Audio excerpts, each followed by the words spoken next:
You're a special you're in special legislative meeting. Members of the council, you have an agenda before you. Please let me know if you have any amendments required or any conflicts of interest for the special legislative agenda. No conflicts or amendments. I have none. Okay, I would like to add an item number 5 under legislative action items, which is a motion to adopt schedule for town manager performance review. Are there any objections to that? Any concerns? No, sir. Okay. If there are no other changes or conflicts of interest, may I please have a motion to approve the agenda as amended? So moved. Second. Motion by Councilmember Foe, seconded by Councilmember Inyang to approve the agenda as amended. Is there any discussion of this motion? Are there any public comments on this motion? Hearing none, I will do a roll call vote. As I said, Councilmember Smith is unable to attend this evening. Councilmember Foe, Aye. Councilmember Lingua, Aye. Councilmember Inyang, Aye. Councilmember Mejia, Aye. Councilmember Kellogg, Aye. and I abstain. The motion passes 5-0. Next item on the agenda, are there any public comments this evening? Any members of the public who wish to make a comment? Pete, please give us your full name, if possible. Mr. Mayor, can you hear me? Yes, you're a little bit quiet, but I can't hear you. Okay, I'll speak up. My name is Pete Monticelli. I've lived since December 2017 in the Holy Place. I just wanted to say a few words regarding recent events in the community and regarding traffic safety. I don't want to. I mean, my first reaction was mixed, as everyone's has, and I appreciate the work you've done so far supporting the families and all of your efforts and your thinking about it. And one of my first reactions, as some of the other community members have expressed on these calls, and this is why I've become more engaged too, as I've attended several of these meetings, because this issue really, drove me to become more engaged. And but people have expressed, one of their ways people have responded is anger. And so one of the things I responded to was like, oh, the town's not doing enough, and I don't know what's going on, but the town and the departments aren't doing enough. And I reflected on that, especially after hearing all of your very moving comments in the recent calls, and you're just well thought out, and you're obviously it's top of mind, and you're paying attention to it, and I know, Mr. Mayor, you've expressed, I didn't know the depth of how this, the road safety has been such a longstanding issue in the community. And so it's been a learning experience in the last few weeks for me getting up to speed. And so that anger got replaced by like, okay, so here we are, a month and a half out or whatever, and a month out. And we, as a community really have, I think we've got this phrase failing grade. Like, I think, it's not blame. It's like we just have to, the residents, the town, and as Councilmember Lingo would say, the county, and even up to the state. Obviously, now I'm learning about these traffic laws. It's a failing grade, but it's like on all of us, right? We have to protect the people, the walkers, the bikers, all modes of transit in our communities. And I just wanted, I think.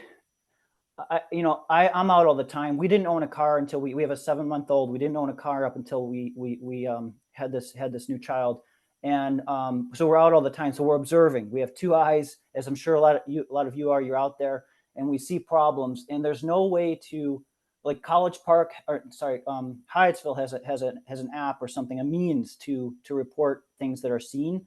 And the way I've been told is that you call into police dispatch and you report something, and the data gets aggregated and pain points get addressed.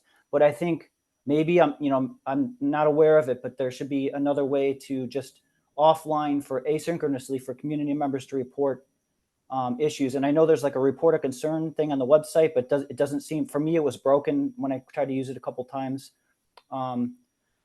But just some of the observations I've seen, like the pain points for me are currently the trolley trail crossing at Van Buren is just the fact that that's been so long. And I know there's work there being done, but currently that site, you know, the other night I saw an e-bike go through there, and people just don't know on the trolley trail. They don't know that's a road crossing, or they just go. It's a thoroughfare of humanity going through on a dark crossing with zero.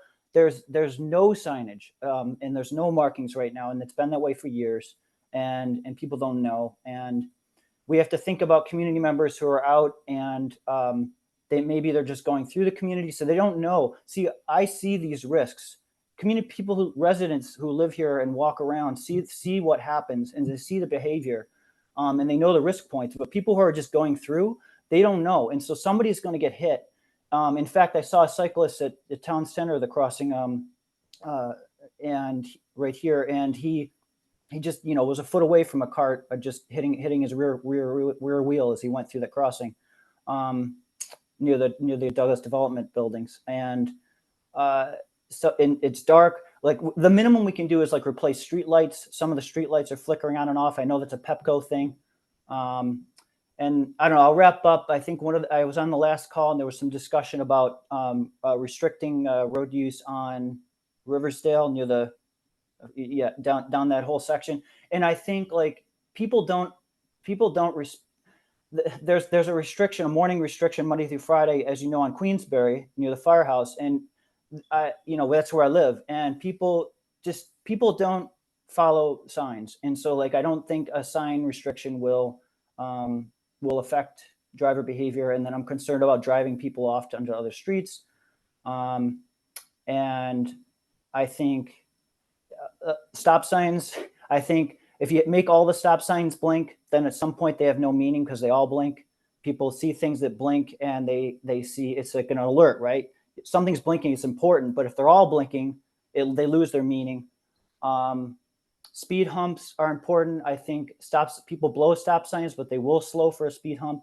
There was the speed hump in front of the elementary school is awesome. The speed hump that they just put in on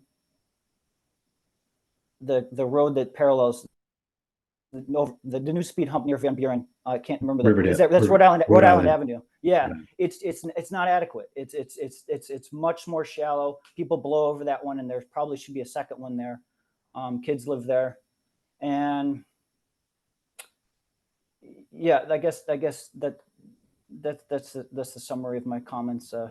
I appreciate the work you're doing, but I think I know we all need to make these roads safer for people. Thanks for listening. Thank you. And I appreciate the many specific things you've brought up. I think that trying to put some signage warning the bicyclists and pedestrians that they are approaching Queensbury Road on the trolley trail is an excellent idea. It's inexpensive. We can do that pretty quickly. The other items, it's a matter of resources and trying to prioritize where to spend money and how quickly to spend money in order to get the biggest outcome, biggest improvement in safety. And it would probably be coming out in the work session, either my report or the town manager's report, but I'll just go ahead and announce that last week we were awarded a grant that we applied for back in June for the town, applied in coordination with the town of Edmundston, and we'll be receiving $500,000 to do a study of pedestrian safety and develop a plan for how to move forward on that.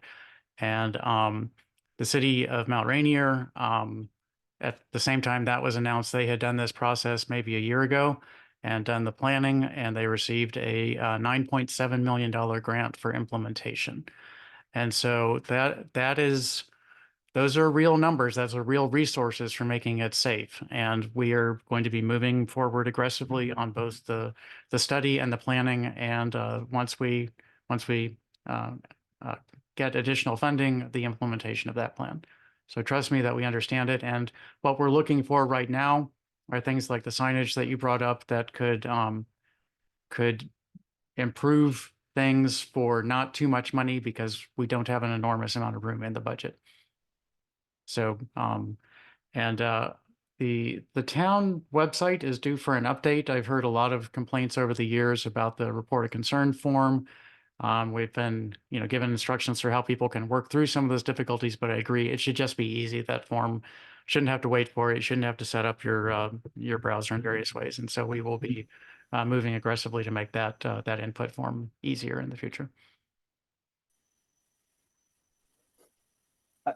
Could I just say a couple more things? So, Sure. I guess I would recommend. I work in IT, and I would recommend maybe leaning away from an app. I mean, like lean into the website. It's more accessible for people, I think.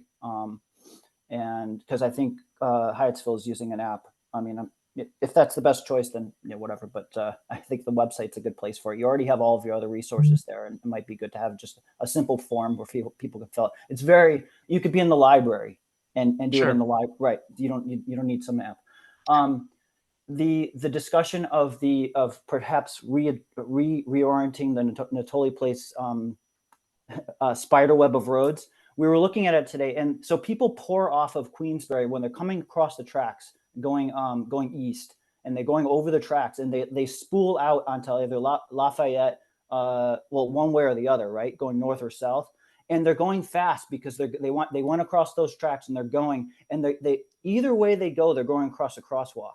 And those crosswalks, I mean, they could be better lit, but like, nevertheless, it's just not safe no matter how you try to cross it. So I think if you were proposing or like researching closing that section where it spools off going north on Lafayette, I think that would really, I think there's potential there to really like make that whole section safer, especially if there's new apartments can be built and so on. That's my first comment. My second comment is cut through traffic. You've talked about that a lot. I think that's huge. I mean, I think all these things, you step back and step back and step back, and you say, we have to reduce volume. Like the people that don't live here and they're not shopping here and they don't live here and they're just trying to get from one big road to another, and they should be using those big roads. You just got to like somehow figure out how to plug those corks or reduce them somehow and just make it annoying to cut through here.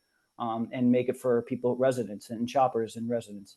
And my last point is that 4 weeks to the day on a Monday, whatever the day that was last week, 4 weeks to the day from November 20th, at 3:40 p.m., I was at the intersection near the elementary school of Taylor and Riverdale.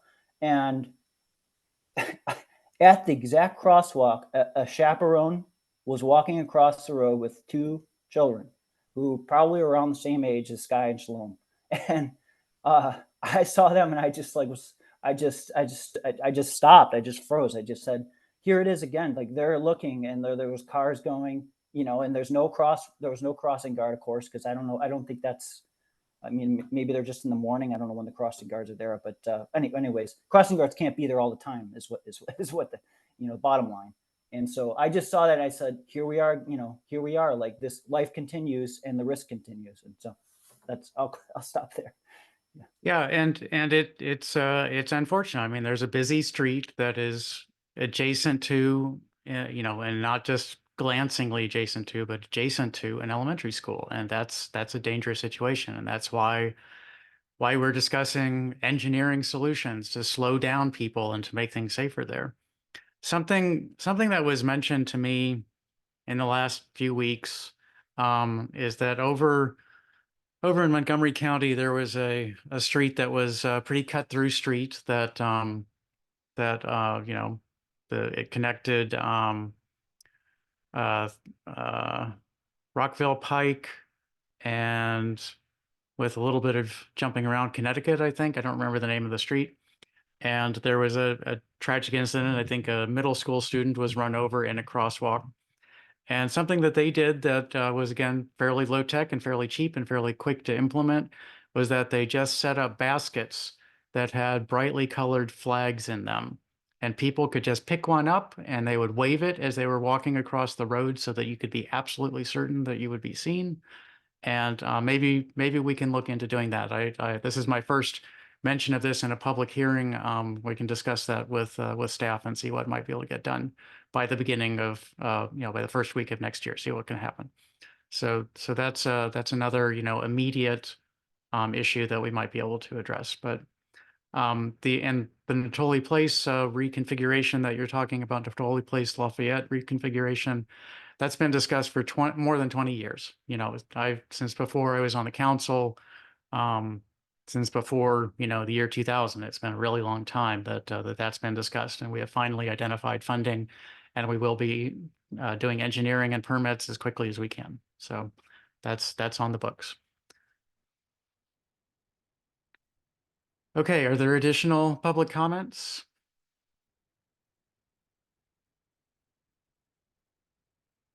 Okay, I'm not seeing any, so let's move on to legislative action items. Staff, if you could just give the high-level briefing, high-level memo for all of the next three action items. Director Barnes. Certainly. Good evening, Mayor Thompson and members of the council. The next three legislative action items are revised vision and commitment statements, one for business and economic development, the other for infrastructure, and the third being community engagement and transparency. The first two vision and commitment statements we've reviewed and revised quite a bit and made some changes as requested by the mayor and council. And the third one did not require any changes after our last meeting. So they're ready for adoption now. Thank you, Director Barnes. Well, let's go ahead and move into them.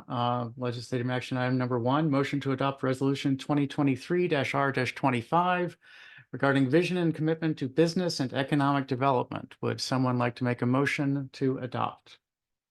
Motion to adopt resolution Oh, sorry. 202. To read the whole thing out. Resolution 2023-R-25. Seconded. Motion by Councilmember Inyang, seconded by Councilmember Foe. Is there council discussion of this motion?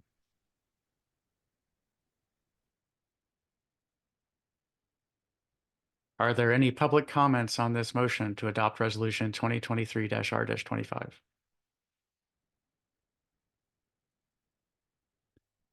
Hearing none, I'll do a roll call vote. Councilmember Foe, Aye. Councilmember Lingua, Aye. Councilmember Inyang, Aye. Councilmember Mejia, Aye. Councilmember Kellon, Aye. and I abstain. The motion passes 5-0. Moving on to legislative action item number 2. May I please have a motion to adopt resolution 2023-R-26 regarding vision and commitment to infrastructure?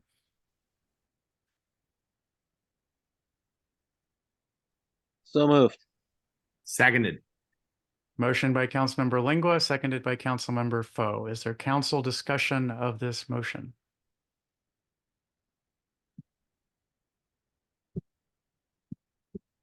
Are there public comments on this motion? Hearing none, I'll do a roll call vote. Councilmember Foe, Aye. Councilmember Lingua, Aye. Councilmember Inyang, Aye. Councilmember Mejia, Aye. Councilmember Kellon, Aye. and I abstain. The motion passes 5-0. Moving on to legislative action item number 3. May I please have a motion to adopt resolution 2023-R-27 regarding vision and commitment to community engagement and transparency? So moved. Seconded.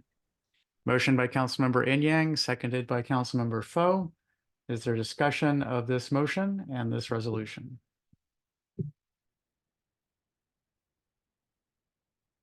Are there public comments or questions about this motion or this resolution? Hearing none, I'll move to a roll call vote. Councilmember Foe, Aye. Councilmember Lingua, Aye. Councilmember Inyang, Aye.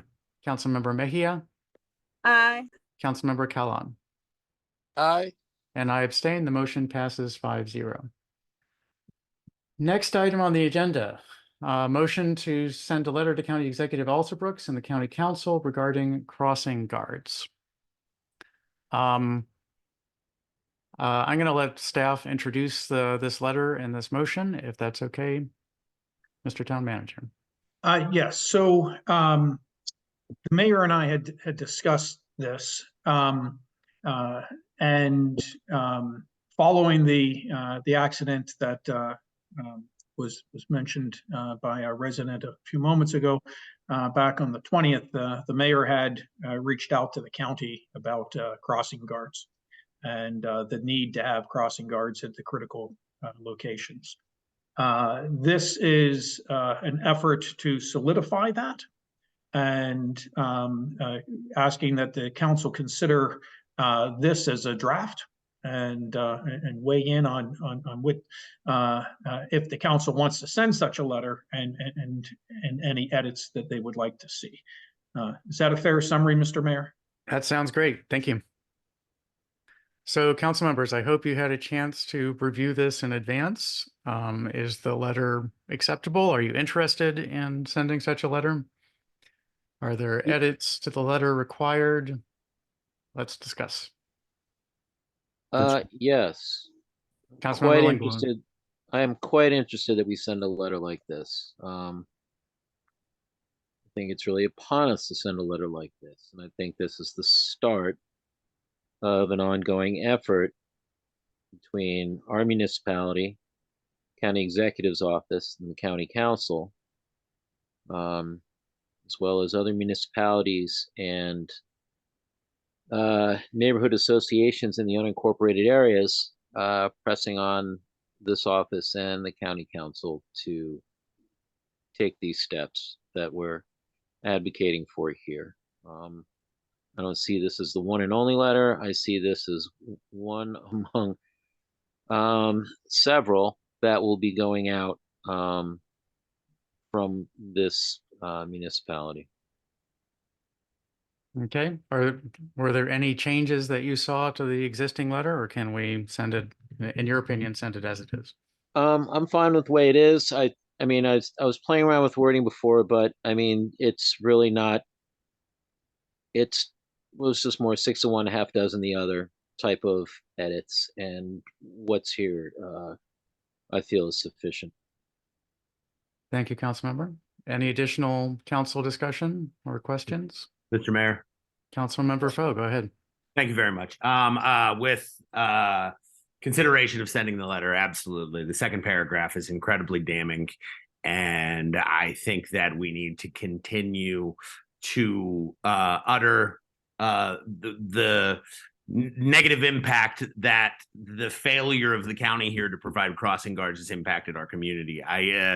The fact that you read this paragraph and you see no active recruitment tool, no updates. Even the first day back to school, we had difficulty filling 5 spaces that we have across town for crossing for our school children. The day after these children went back to school after the accident of the 20th. I agree with the council member. This is the first of many communications. We need to advocate wholeheartedly on the just even the updating of the county website for filling these positions. We have every reason to advocate on behalf of pedestrian safety in our community, and this is a space where I think dialogue needs to occur. So I support us consistently communicating until we can solve these problems. Thank you. Thank you, Councilmember. Mr. Mayor. Councilmember Enyang, go ahead. Yeah, I concur. I think the letter is important. And for the public who may not be as aware, these may seem like a formality. Why are you just sort of writing a letter? But it's all documented and sort of, it's how we put pressure for official responses. So I think it's definitely appropriate. One thing, I think the letter as is fine. I think one of the things that I thought about and was wondering is, hearing you say that this may be the first of many, then maybe it's not as big of a deal. But the idea of, there are residents who are like, sign me up, willing to help. How can I do it? And then there's a fear of that. Well, maybe there's bureaucracy. Maybe the county has a system in place. We can't necessarily do that. The town is not empowered to be able to do something like this. And so I don't know if we want to play our hand or play those cards immediately and sort of ask for more leeway, help to sort of try to like bridge the gap here. But I think if this is an opening, an opening letter, then it's definitely fine. It touches on a lot of concrete things, especially towards the end. The bulleted list of things was really good. But you know, I'm always concerned of the response being, well, we need to run it through the bureaucratic process, and we'll see where we shake out in a couple of months or weeks. You know, every day kids have to cross some of these streets is obviously it's a concern and a risk, and so I don't know if we want to advocate for more leeway. I would say I haven't thought through all the like legal ramifications, but it's something to consider, at least for me. Okay. Well, as Councilmember Lingua said so well, this is the first of many, and this is more or less the letter that I sent previously was the morning 2 days after, so the Wednesday morning after the Monday tragedy, and it was just for me because it had to go out quickly, and I had to make sure that there were going to be crossing guards on Monday morning, the following Monday morning after the Thanksgiving weekend. And and this is a way for the town to weigh in as a whole, the council to weigh in as a whole, and it's a beginning. And I think we need to move carefully in what we ask for, and be sure that what we ask for is something that we are able to and want to do. And the other thing I'll say is that the county is a large bureaucracy, and there's no avoiding that. And I can tell you from having worked in large bureaucracies for quite a while that when the leader of the executive of a large bureaucracy wants something to get done, it's amazing how quickly it can happen. And so what we are trying to do here is to make sure that we are focusing the attention of the county executive and of the deputy executives underneath her to get this done and to make it happen quickly. And in fact, I'm going to add to my to-do list. The month has gotten away from me to contact the staff before the holiday starts at the end of this week and find out, because they had promised to have a plan together for how to keep the positions filled during January. I haven't gotten an update on that, so I'll be reaching out later tonight to the liaison for municipal government to find out the status of that plan. Councilmember, excuse me, yeah, Town Manager Lustischen. Yes, I would like to add, Mr. Mayor, that the bulleted items,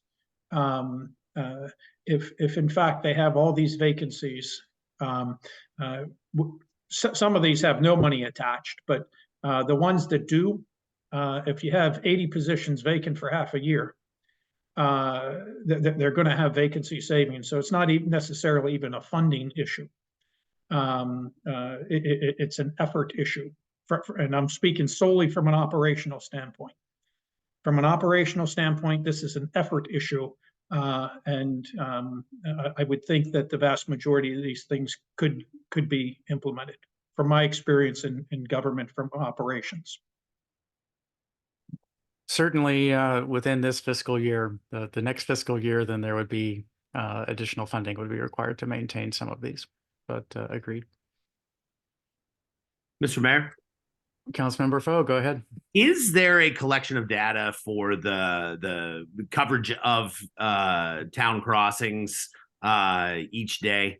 I stated that that Monday after Thanksgiving that they didn't even have the complete 5 guards to stop crossing in those locations, or to assist crossing in those locations. Do we have a data point? Does the county have a data point on days that those jobs aren't filled? Mr. Town Manager? Mr. Town Manager, go ahead. So the county would know that for certain. And we only know when the county advises us through their CAD system. And what I can share, and Chief Turner, are you on the call? Yes, sir. I believe up until November 20th, I think there were about 19 occasions where we covered crosswalk duty, if you will. And that was after being notified by the county that there was going to be a vacancy that day. Is that correct for this school year, about 19? That's correct. However, since the accident, the intersection where the accident occurred has been covered every day. Taylor and Queensberry has not been covered in the morning. We've been covering it with our officers. So that's an additional 20 round numbers days of our staff filling an empty slot. Yes, sir. Only in the AM. It's been covered in the afternoon for dismissal. Okay. So the first 19 were through what date was that through? Through November 19th or? Correct. So that was about almost exactly 3 months since the beginning of school, give or take a little bit. And so that was 90 days times 5 out of 7 is we'll just say 70 days, and about a third of those they required assistance in order to keep the crossing guards fully staffed. Does that provide Yes, enough sir. information for you, Councilmember Foe? Absolutely. Thank you. And Councilmember Lingua, you can check my math if you want to. I was not being very careful there. Sounds about right, just under a third, actually a third of the time, but it's still, I mean, for all intents and purposes, it's an accurate assessment. Okay, thank you.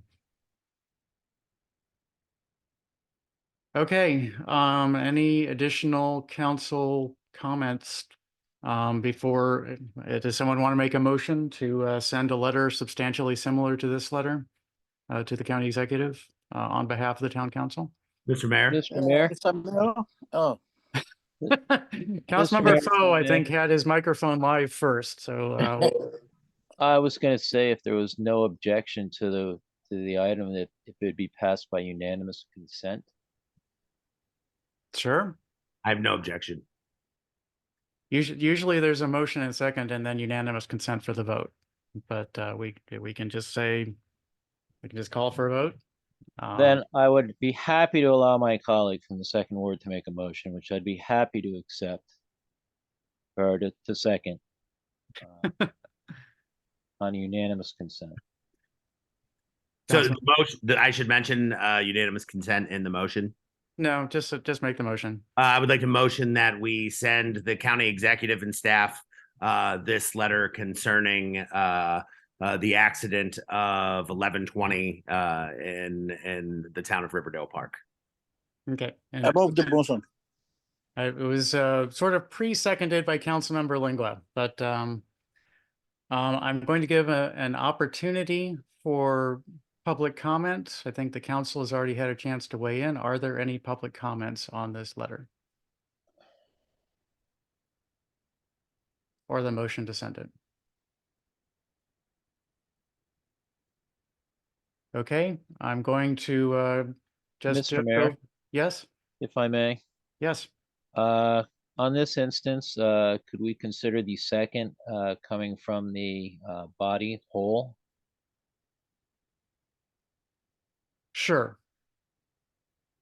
I'll say unanimous second from the remaining members of the body.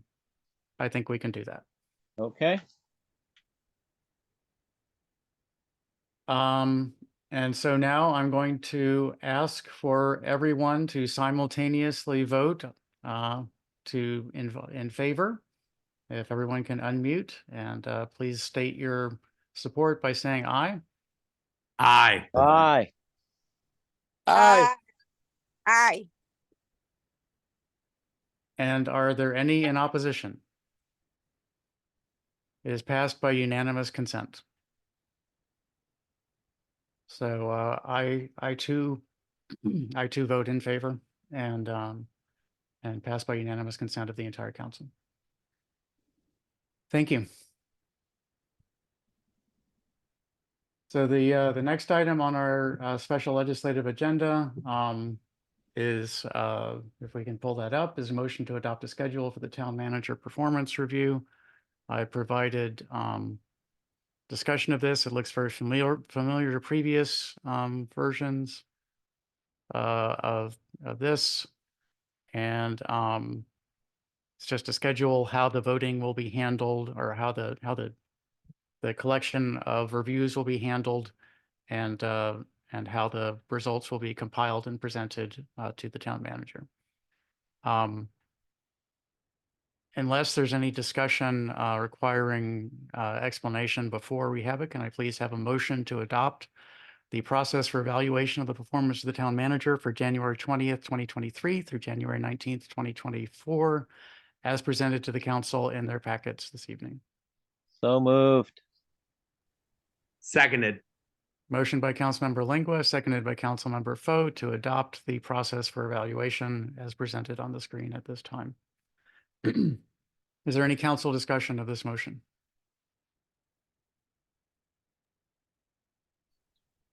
Mr. Mayor, if I may. Please. I think the setup that we have here, similar to what we've done in the past, has worked well. So I really don't see a overarching reason to reinvent the wheel. Okay, I did extend the schedule a little bit. We've never met the previous year's schedules, and so I extended it out a little bit to give us a little bit more time to process and ensure that we've captured the ideas from the members of the council. I just see that as a truing measure, sir. I agree. Are there any public comments on the motion to adopt this process for evaluation?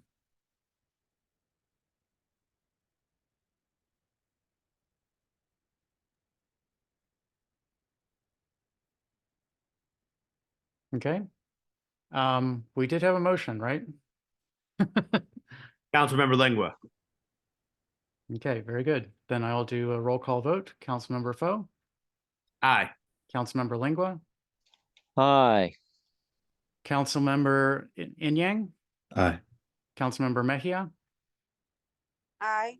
Councilmember Kalan, Aye. and I abstain. The motion passes 5-0.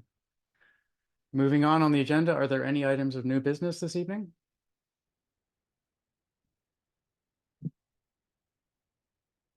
Seeing no hands raised, are there any items of unfinished business this evening? For the legislative session, special legislative. Seeing no unmuted microphones, may I please have a motion to adjourn the special legislative meeting? So moved. Second. Motion by Councilmember Foe, seconded by Councilmember Kalan. I'll move immediately to a roll call vote. Councilmember Foe, Aye. Councilmember Lingua, Aye. Councilmember Inyang, Aye. Councilmember Mejia, Aye. Councilmember Kalan, Aye. and I abstain. We are, the motion passes. We are adjourned at 8:11 p.m. and can now move into the work session. The work session is a much less formal meeting. We are here to discuss items, to hash through ideas. And so we don't have quite the formal motions, seconds, and votes and so on.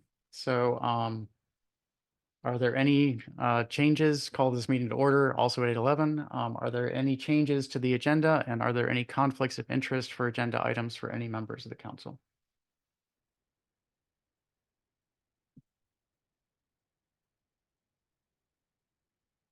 So I'm going to suggest one change, which is under unfinished business, changing item 2, which is now written as schedule for town manager performance review. We just adopted that to a discussion of town manager performance review format. And so with that change, unless there's an objection to that, then we can go ahead and dive into the agenda for the work session. Okay, first item on the agenda is a presentation, Riverdale Road Bridge Project Update, Jordan Taketi, I hope I pronounced that correctly. Office of Structures, Structural Engineering Division, Maryland Department of Transportation, State Highway Administration. Good evening. Can you guys hear me okay? Yes. Okay. I do have a couple of graphics I could share. I don't know if you guys can let me take over the screen share or not.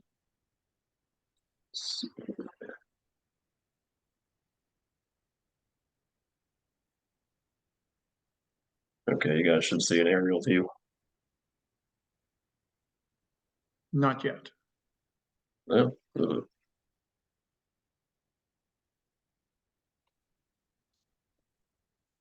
There we go.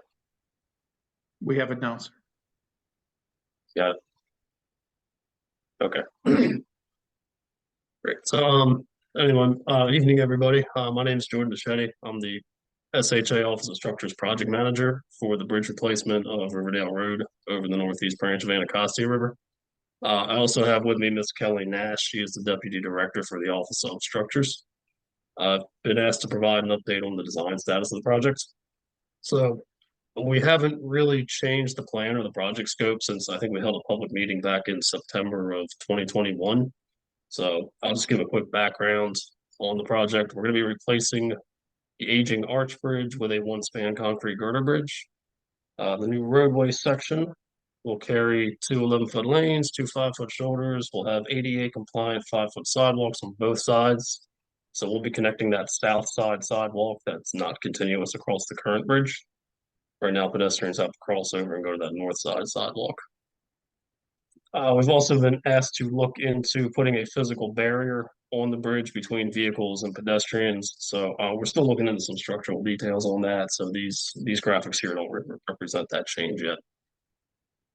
We'll also be adding some lighting onto the bridge. The current bridge doesn't have any lighting, so we'll be adding some lights on the bridge as well as replacing any lights that we impact through the structure corridor. The plan for maintenance of traffic is we will be closing the bridge during construction. We'll be detouring all vehicular traffic up the east-west highway via Taylor Road and Kenilworth Avenue. We'll also be constructing a temporary pedestrian bridge south of the project area. That's going to cross Riverdale Road just south of the bridge. It's going to tie into the Northeast Branch Trail and the Tanglewood Drive. And we'll construct a short section of sidewalk on Tanglewood Drive that'll tie into the existing sidewalk network. The schedule right now, we're a little bit behind what we had presented previously in that public meeting.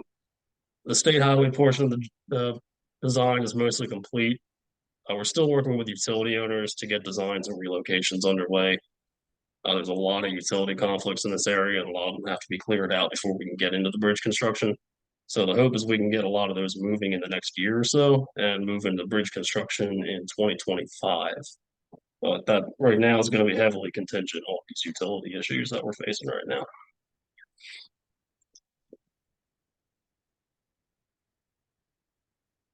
Are there any questions? Wasn't sure if you were done with your presentation. I'll open the floor up to council members first. Any questions from council members or comments? Mr. Mayor? Councilmember Inian, go ahead. What's I appreciate the presentation. What's the overall sort of expected timeline from when the project starts to when you think it'll be completed? It should be about a year. I think the detour closure, we're thinking maybe 6 to 9 months, somewhere in that area. So we would start hopefully winter or spring of 2025 and be done by the end of 2025. Oh, so it's a year out from starting and then about a year to be completed. Correct. And there might be some utility work going on in that year before we can get started.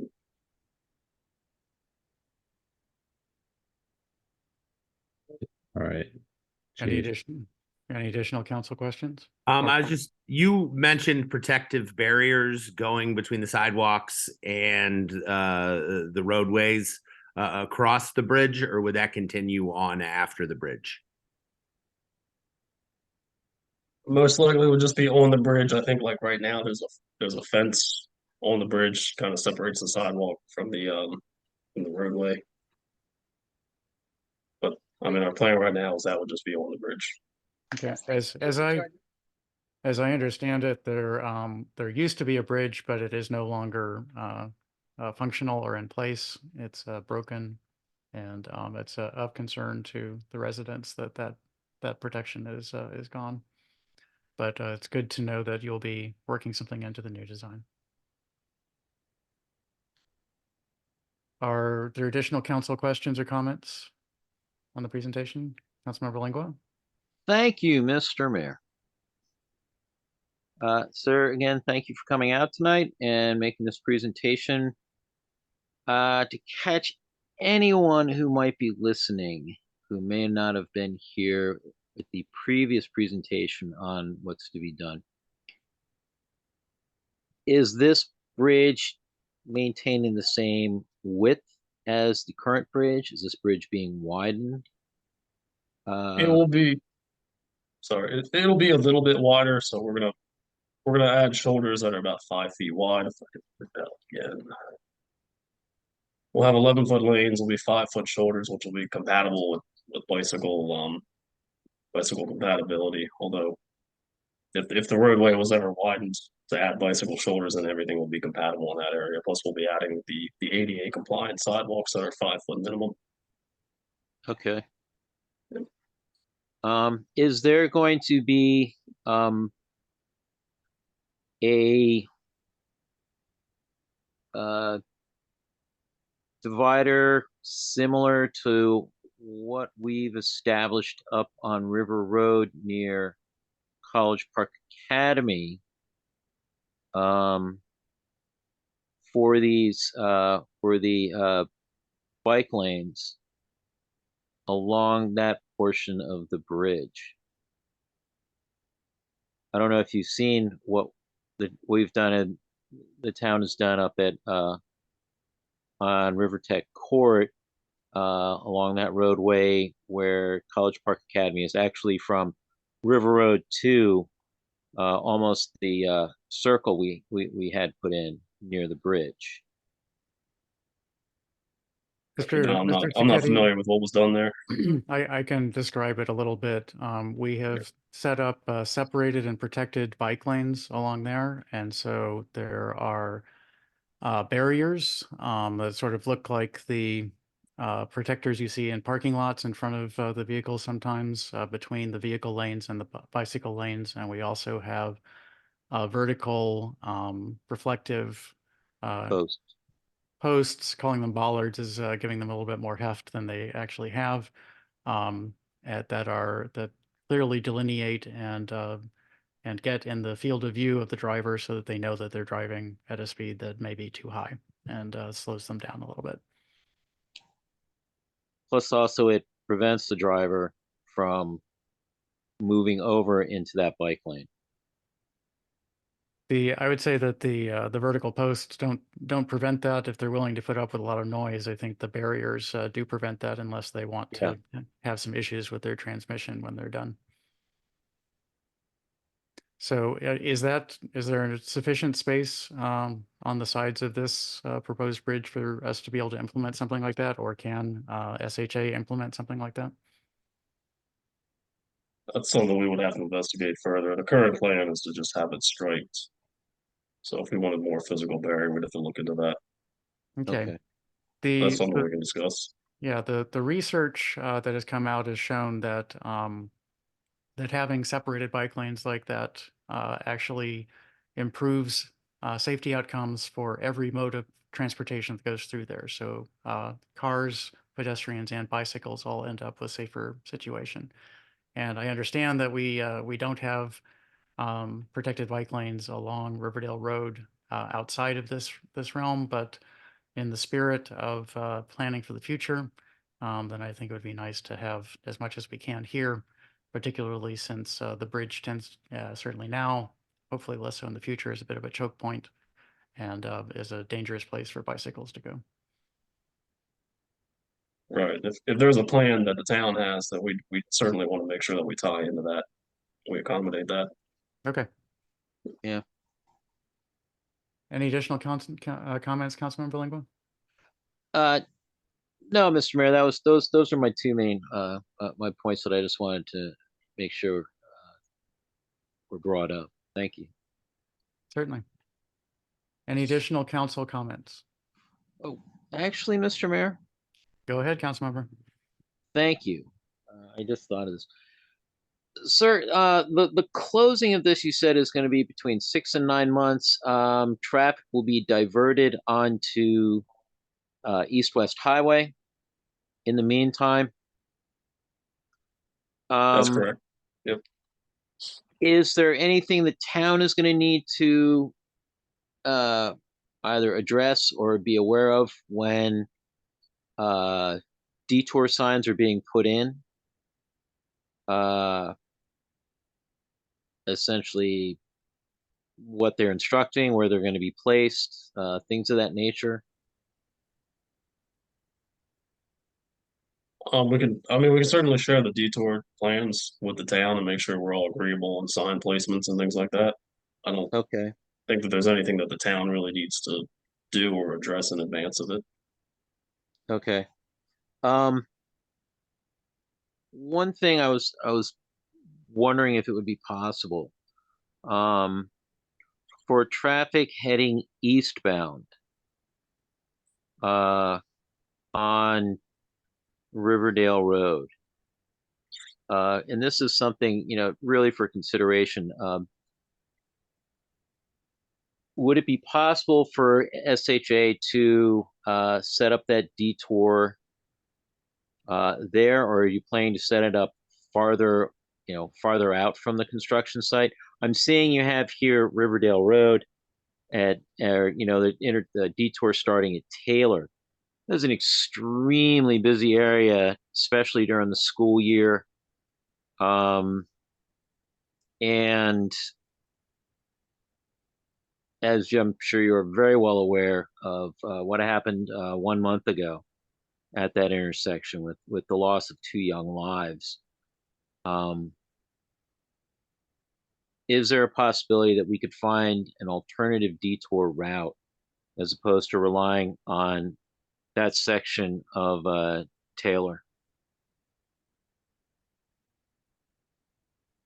I'm sure it's possible that we could look into a different route that kind of moves it away from the school. I mean, that's something we'd have to investigate. Okay. But I don't think the detour is adding more traffic to that intersection. I think it's just gonna more change the way vehicles move through it rather than going straight, they'd be turning. I don't know if that's maybe making it worse or not, but I don't think we would be adding to the traffic. Okay. Perhaps a traffic count could be done prior to the closing, just so there's data on what volume is coming through there. Okay, I think we have counts from they might be about 4 or 5 years old at this point, but Yeah, we can get updated counts. great. That would be great. Any additional council questions or comments on this presentation? Yeah, Mr. Mayor. Councilmember Callan, go ahead. Yeah, I've been considering this. Is it 9 months not too long for this project? 9 months, and they have some residents in that area. I don't know how they're going to do it. So if 9 months is this construction going to be up to 9 months, the resident they're going to feel somehow. So let's look a way out how we're going to do it. And many pedestrians, I don't know if they're going to construct another way for the pedestrians or the school children, So Because there when will be Huh? there will be a temporary pedestrian bridge that we'll be building during construction. Well, when the tour going to be started at 54th Avenue or on where are you going to start blocking this traffic from 54th Avenue so that the vehicle cannot go down to the bridge and turn back? It will be blocked, probably right next to the bridge. So like between the Northeast Branch Trail and Tanglewood would probably be where it would be blocked.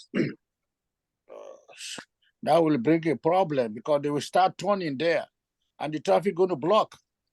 So it's better, I don't know. Well, there'll be signage in advance to tell them that, you know, they wouldn't be able to get any further than the bridge. So it'd be kind of local traffic only in these areas just to get to their houses. Well, I don't know. You guys are engineers, but it's going to be a problem for many people. It's going to be a problem. But anyhow, that's my own take. Thank you. We certainly understand it's an inconvenience, and we try to make these things, you know, as quick and painless as possible. And we'll certainly be, you know, when construction starts, we'll certainly be on the lookout for any kind of traffic problems and how we can address them if they come up. Good evening. I'm Kelly Nash, Deputy Director, Office of Structures, and thank you, Jordan, for putting that together. In addition to the meetings that we're having with the town council and others, we can do some additional public outreach closer to the time of construction to alert the citizens of changes in traffic patterns that will be coming. Specifically to the local residents, we have put out construction flyers to indicate the road will be closed at a particular time, giving phone numbers of the people that will be available for contact during the life of construction. So there are ways that we'll reach out prior to construction and during construction to alert people of the changes in any situation that arises. And as Jordan indicated, we will be building a temporary pedestrian bridge that is south of the existing structure to keep that connectivity for the specifically the residents who frequently walk along Riverdale Road. And we are moving that far enough away from the construction zone to allow, you know, a safe passage to avoid any conflict during construction. Thank you, Ms. Nash. Ms. Davis, go ahead. Thank you, Mr. Mayor. I would just like to add, I'm not sure of the dimensions of a temporary bridge. I can't honestly say that I've ever seen one that would be for pedestrians, but that is a very high pedestrian traveled area, especially during school.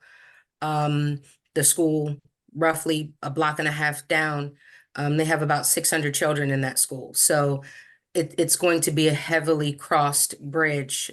So will it be wide enough to maintain that level of traffic? Just make sure, I guess that would be my main concern, is just to make sure that it is wide enough to accommodate the heavy traffic flow that is going to come through there. Yeah, it should be. Usually we look at about 8 to 10 foot wide for a pedestrian bridge. Okay. That's about the width of 2 ADA sidewalks. And it will be certainly an improvement over the existing single sidewalk crossing the bridge. So that's the case. Thank you. And Mr. Mayor. Mr. Town Manager, go ahead. Jordan, I believe in one of our earlier conversations, we had talked about 10 foot. Because we had also talked about bicyclists and that sort of thing. So if you all could make sure that's at least 10 foot, that'd be wonderful. Okay. Well, I was trying to remember what our plan showed. It might have shown 10 foot already, but yeah. Yeah, well, if it shows 8, if you could up it to 10, that'd be great. Okay. Are there any additional, I think the council's had a good shot. Are there any public comments or questions about this project and about the presentation?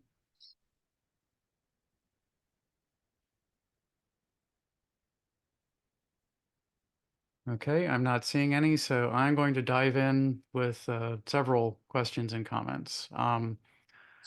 First of all, I'll start from the west. At the limit of work is just before the crosswalk for the Anacostia, Northeast Branch Trail. And that's a crosswalk that's been a safety concern of mine and of the town for quite a while.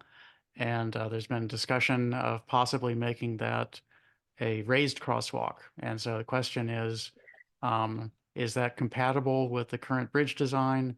Are there any issues with us doing that in the future, or could it in fact be included in the project to install a raised crosswalk in that location? I think that's something me and John Lestitian, we talked about in our previous meeting. We've looked into that and it looks like it would be feasible. It is, since it's a town-owned road, it's kind of, we just need your say so, your saying that you're okay with putting a cross or a raised crosswalk that's going to serve as sort of a speed bump there. But Okay.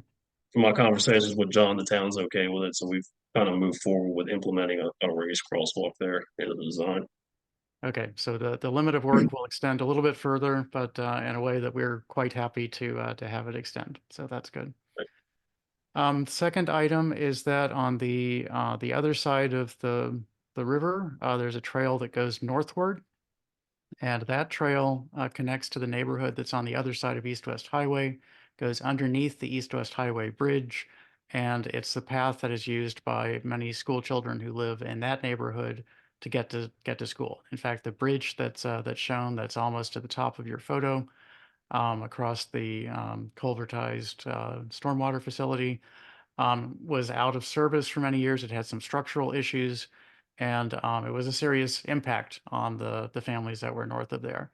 And so the question is, what happens to those families during this construction? Because I would guess that that they're going to have a lot that, well, is that path going to continue to be open? Are they going to be able to get around to get to the pedestrian bridge, or are they going to have a sort of three large block detour in order to get back to the bridge from what should be just a short walk? I'll have to check in with that and get back to you, but I wasn't fully aware of the volume of pedestrian traffic using that trail. We'll just see if access can be maintained. It probably can. I'll check to Okay. see how we work that into I the plan. believe we can carry that traffic. They may need to go a little bit further east to get to Tanglewood Drive and then cross over that temporary pedestrian bridge that we'll be installing. So it shouldn't be a very large detour Okay. in terms of accessing that, but we can look at additional protection, potentially working with the, I guess, I'm not sure, the trail owner. Is it the town, or is this? That's MNC PPC trail. Yes. Also. Okay, we have been working closely with them through the life of this project, so we may look at doing some type of a temporary relocation of that trail just to tie it into Tanglewood during construction. Great, thank you. The final, well, I have a few more, but the next question, and I've been thinking about this a lot more since our recent tragedy, is that this is going to introduce a significant disruption to traffic flows. And not being a traffic engineer, I can't even make a guess as to what will happen, but I'm concerned that people who want to drop their children off, who are currently driving across this bridge, will choose to come along, drop the children at the intersection of Tanglewood and Riverdale Road, near the edge of that limit of work, and then the children will walk from that location. And so that will have, and they might try to make U-turns, they might go down Tanglewood Drive and try to come back up Kenilworth or some other way. And I would hope that there can be some planning and some thought about what's actually going to happen there so that we can have a safe traffic situation, and taking into account that we just can't control exactly what people are going to do during construction. And so do you have any insight, any thoughts on that, on how we can address that issue?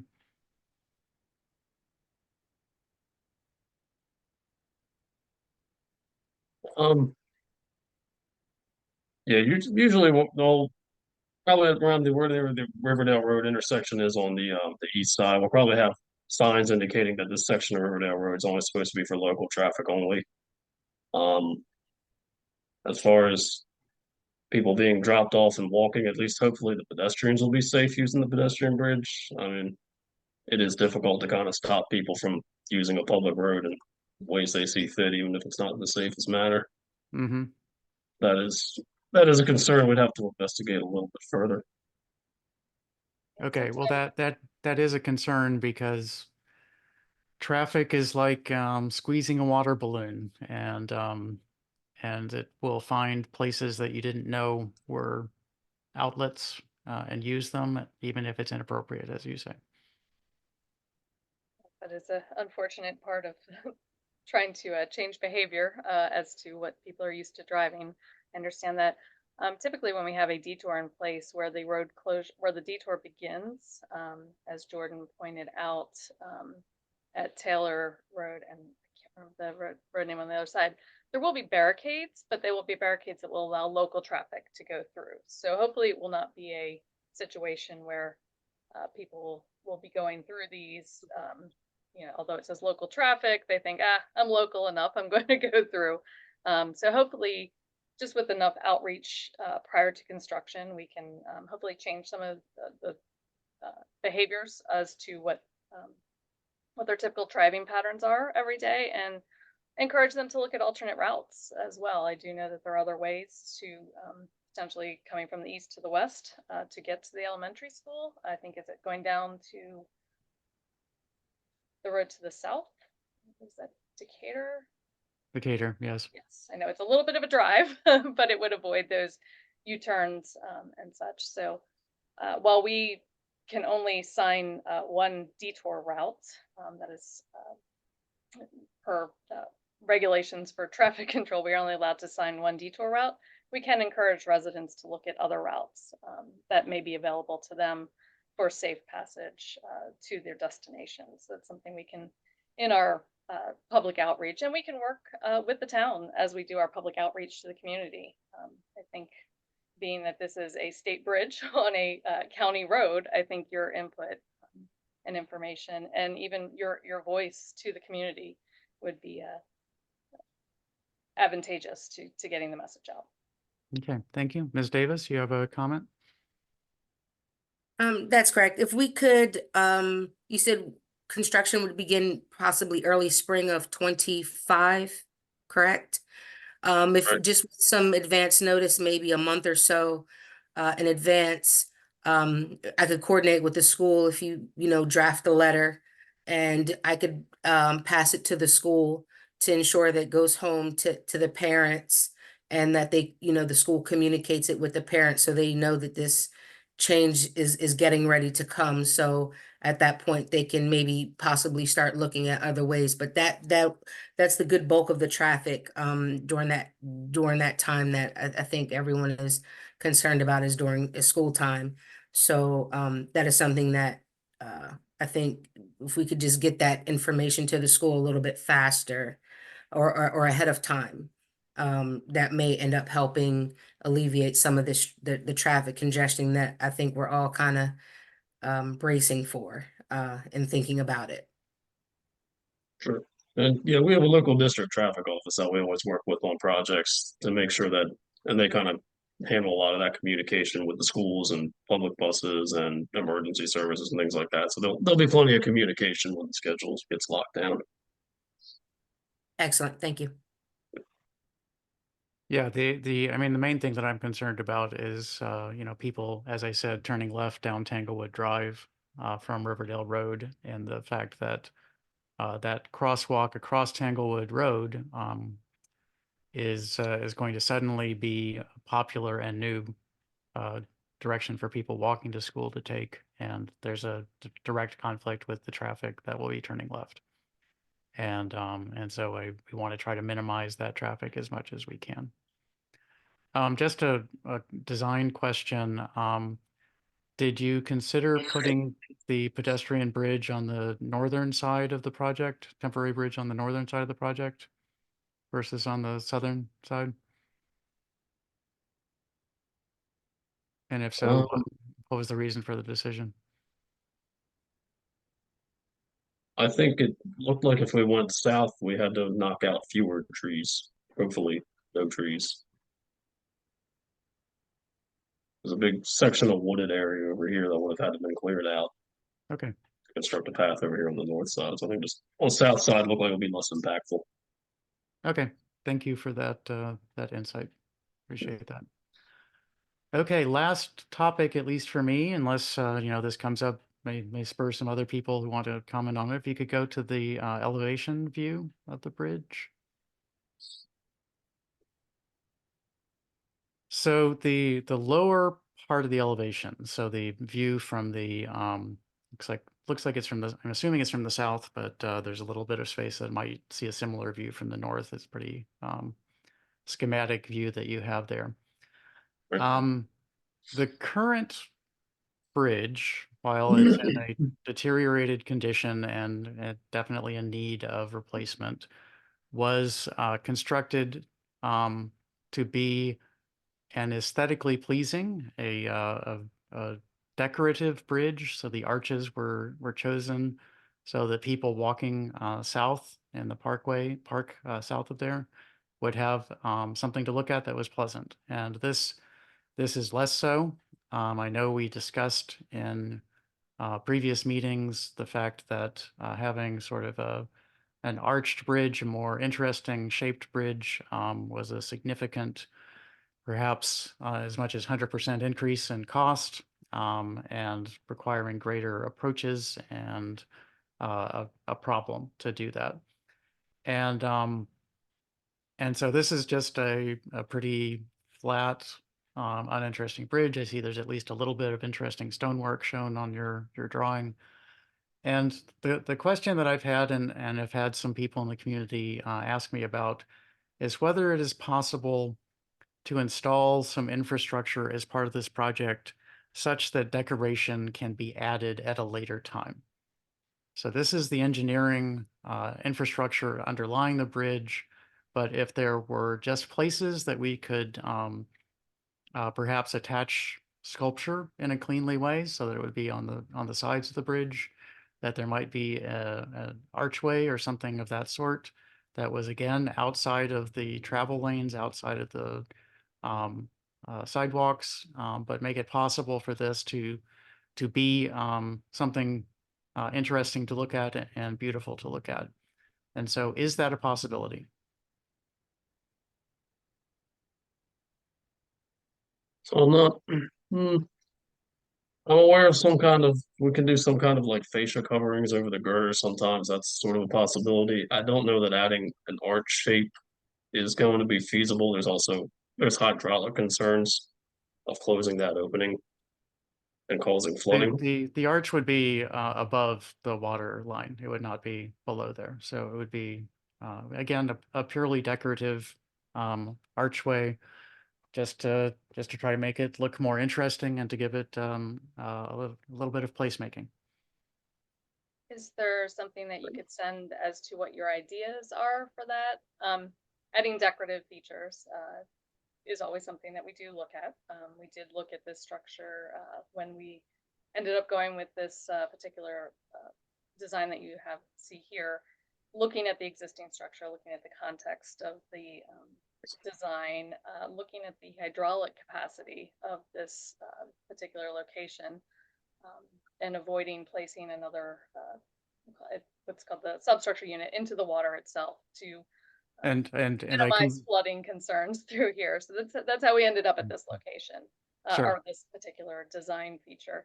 We also look at presenting a structure that can be easily maintained in the future, in terms of inspection, in terms of any remedial work that might need to be done into the future.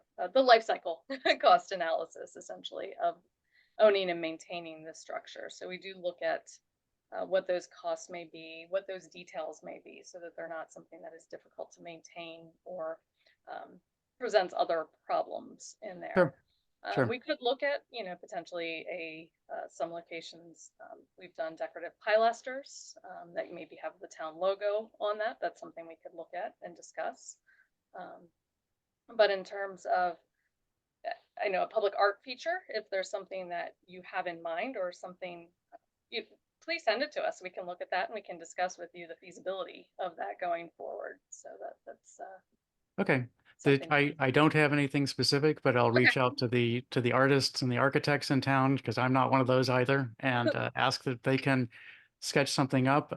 If you can provide this current drawing, then that would give us a little bit of a framework on which to build the decorative features. So thank you. This information with this presentation shown here is available on our SHA website under our project portal. So On the there's project portal, information on okay. this project in there, but Jordan can absolutely share this information, but that is out there for the public to see and comment on, and we'd like to keep that up to date with where we stand in the design process.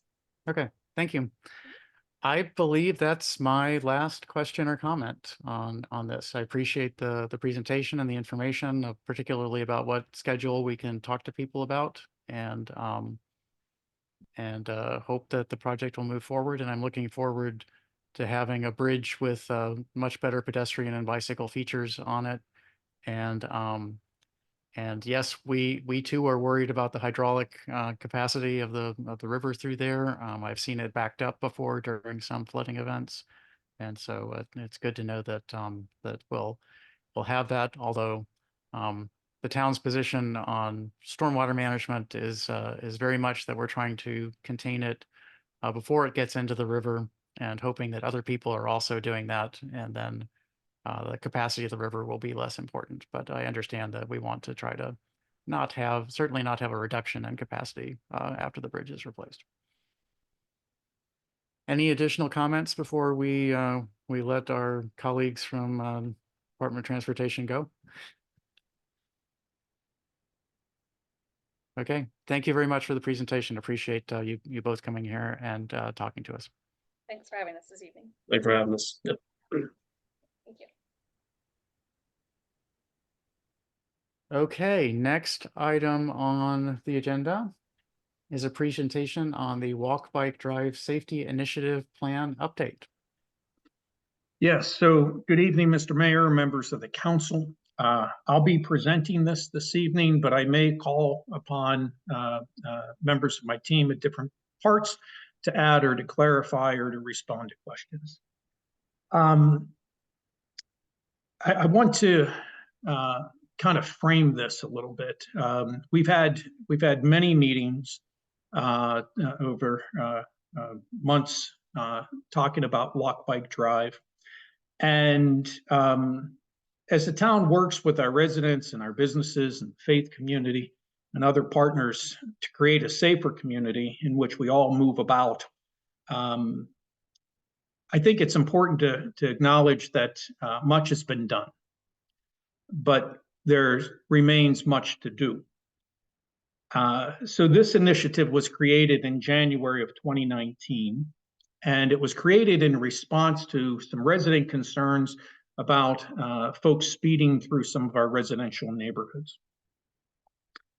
And all of our projects related to roads or sidewalks or lighting are all put under this banner of Walk, Bike, Drive Safety Initiative. And despite this good work, we have some conditions that need improved. We have behaviors that we can continue to try to influence. But to put this in perspective, the town has had six people killed since January of 2019 in traffic accidents. Two most recent were the children on November 20th. And so we come together, and if we can move to the next slide, please. So we come together and we talk about engineering and encouraging compliance and education, equity, enforcement, evaluation of conditions. And these are some of the E's. So across the country, you'll see these efforts put together, and some jurisdictions will have 4 E's or 5 E's or 6 E's. I've read some that have 8 or 10 E's, and to help focus, to be core elements of what it is that they're putting together for a safety plan. And can we go to the next slide, please? So what is the town's Walk, Bike, Drive Safety Initiative? And it's the town's commitment to safe streets and sidewalks and trails for all, for pedestrians, bicyclers, users of micro-mobility vehicles, and with special attention given to the most vulnerable members of our community, children, folks with physical disabilities, the elderly. And it's a coordinated and comprehensive community-wide safety effort. And it's been formalized and it continues to evolve in being formalized. And we'll talk more about how that's going to take a new life since we've gotten this grant for Safe Streets for All. But the town is focused on 4 E's. And as you see in this slide, we talk about education, environmental enhancements, engineering, and enforcement. And we're saying plus. So what is the plus? So as you see on the next slide, the plus is equity and evaluation. And staff believe it's important to say those words aloud. We've had discussions about is it a given that in Riverdale Park that we would consider equity? Is it a given that we would evaluate? And while I believe the town is focused on equity and evaluation, a constant evaluation, I think it's important that we add these 2 E's to our original 4. And that we ensure that in our outreach, in our education, in our engineering, and where projects are being carried out. The council has talked about the need to add equity in some of the vision and commitment statements. And I believe it may have been I think it was in the housing and neighborhood statement where equity was added. And so a word we're all familiar with, but it's important to include that in what this vision is for Walk, Bike, Drive. So when we look at the core 6 elements, and in equity, we're saying ensuring streets, safe streets for all, with a special consideration for people of color, the elderly, persons with disabilities, or youth, low-income households, people with limited English proficiency, households with limited vehicle access who face unique challenges and barriers to safe transportation. And education, increase awareness of safe walking and biking and driving practices and behaviors. Environmental assessments, timely assess and correct infrastructure hazards to maintain a safe environment for all modes of transportation. And engineering, design public spaces and roadways to provide the greatest protection for the most vulnerable populations and mobilities. Enforcement, and I'm suggesting strongly to the council that we not shy away from enforcement. I think the town has done a really good job with what we've done so far with enforcement. But I think sometimes in the community, people can look and say, oh, well, you know, it's a money grab, or it's this, or it's that. We're trying to modify behavior. And we're going to go into some numbers this evening and take a look at how many citations have been issued per year over the last 5 years. And these are just the automated enforcement and trying to modify behavior. And then evaluation to develop measures and annually assess. So on the next slides, we're going to walk through each one of these core elements.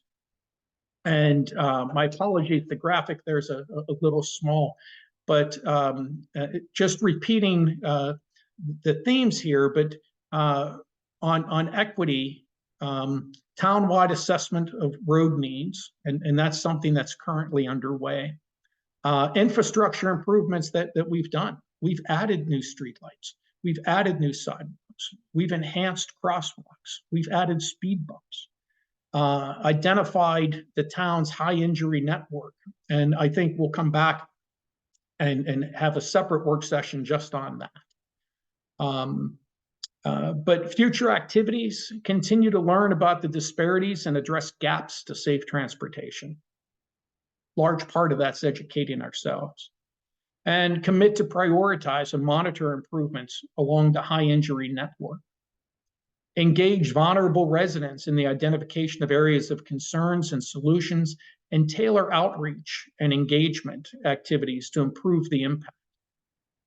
And then we're going to talk more about this later on, but also create, if the council so chooses, a walk, bike, drive advisory committee with diverse membership.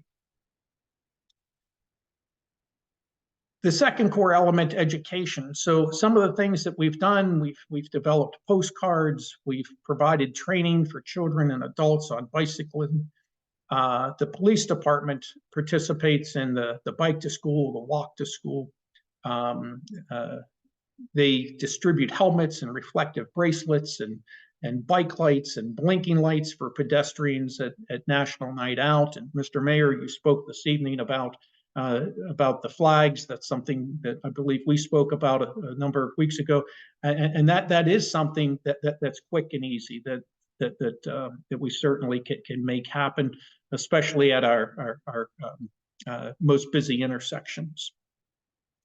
And but future activities would include, and we don't have the language for this, but as part of the Walk, Bike, Drive initiative, to have a safety pledge, a community safety pledge, and to use walk and talks to conduct audits to identify improvement needs. We kind of do that now, but to formalize that. Increase awareness and knowledge of walk, bike, drive issues and activities using existing and new communication channels. And that, again, is going to tie into this grant that we just got, because a large part of that is developing a plan. And you have to have, we have to up our game, I'll say it that way, on the communication side. And there will be focus groups and really seeking input from the community. And then to formally recognize Walk, Bike, Drive champions in our town. We have a lot of residents. We have Pete here tonight who's speaking out and saying, hey, I'm concerned about these things. And we've heard from many of our other residents and people wanting to get involved and to create a culture of safety in all modes of transportation in our town. Mr. Chelton. Environmental enhancements. So we've added signs, we've added protected bike lanes. We're going to be adding paint to our protected bike lanes. Yes, we have some flashing signs, and I think those things are important to continue to install and to find out what works best in each given location. So we are proposing that we will continue to add flashing signs, and maybe we change it up a little bit with the style, because we do want to catch people's attention. Hey, you're supposed to stop here. Hey, someone may be crossing in this area. And work to slow traffic through environmental enhancements, because some signage can slow folks. And we'll talk about engineering here in a minute as other ways to slow folks down. And assess future road improvements and enhancement needs, and then schedule those repairs or improvements. So on the engineering side, we've narrowed some roads, and we combined the town center redesign parking lot and the tolling place. That's an internal thing just to coordinate that. That's a big project that you spoke about earlier, Mr. Mayor. And so we have the redesign of the Natoli in Lafayette, but we also are redesigning how the trolley trail moves through the town center area. So that's been a long time coming.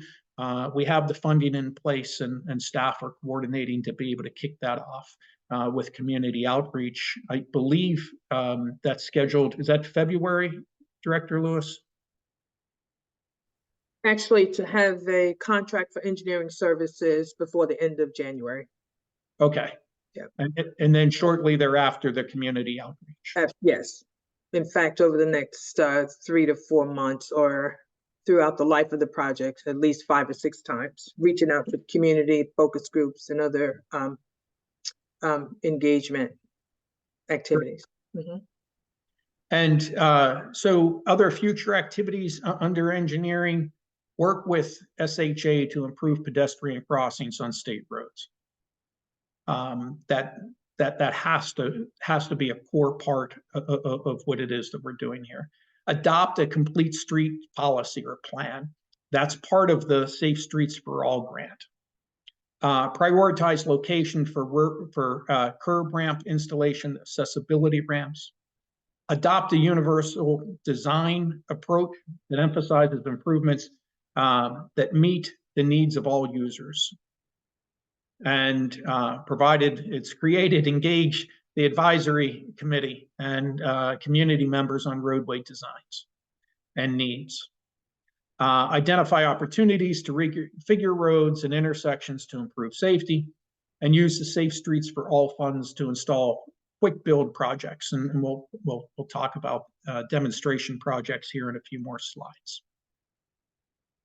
So enforcement.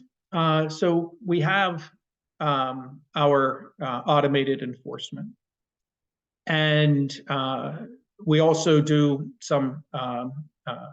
I don't want to. Well, I guess I can say it's select enforcement. The officers will go out and do traffic enforcement in certain areas where they've either been reported to the town, or through their own observation, they say, hey, we have a lot of violations in this area, and we're trying to modify behavior.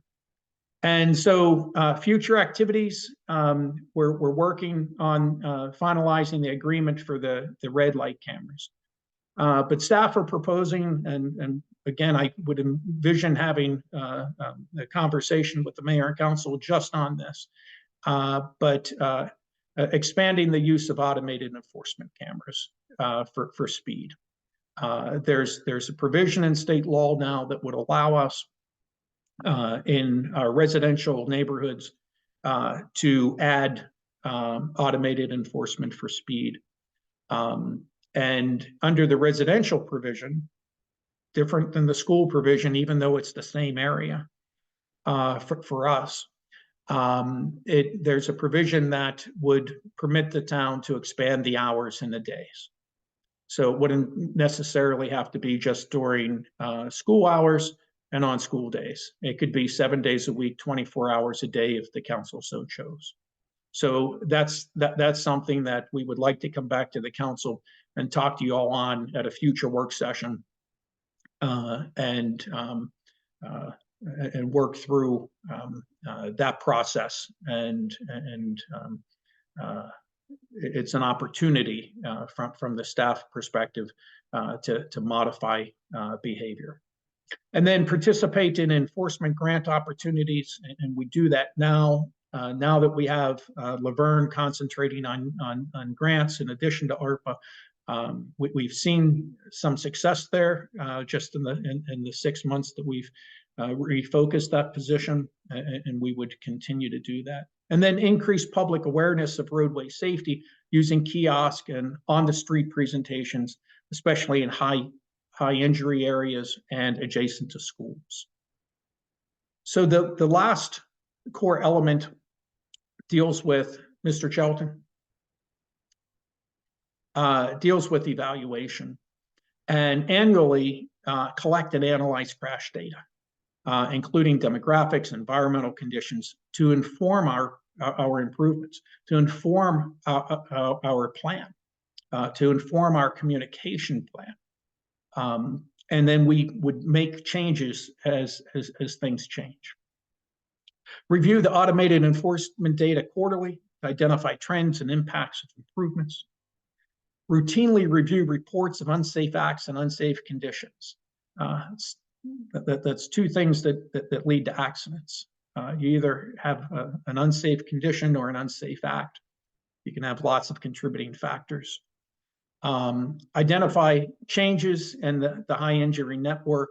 And again, I do think we'll have to come back and have a presentation just on what that means, where it is, And I think, in short, it's where we are seeing the majority of our accidents. And again, I think it's over half of our accidents are on the state roads that cut through our town.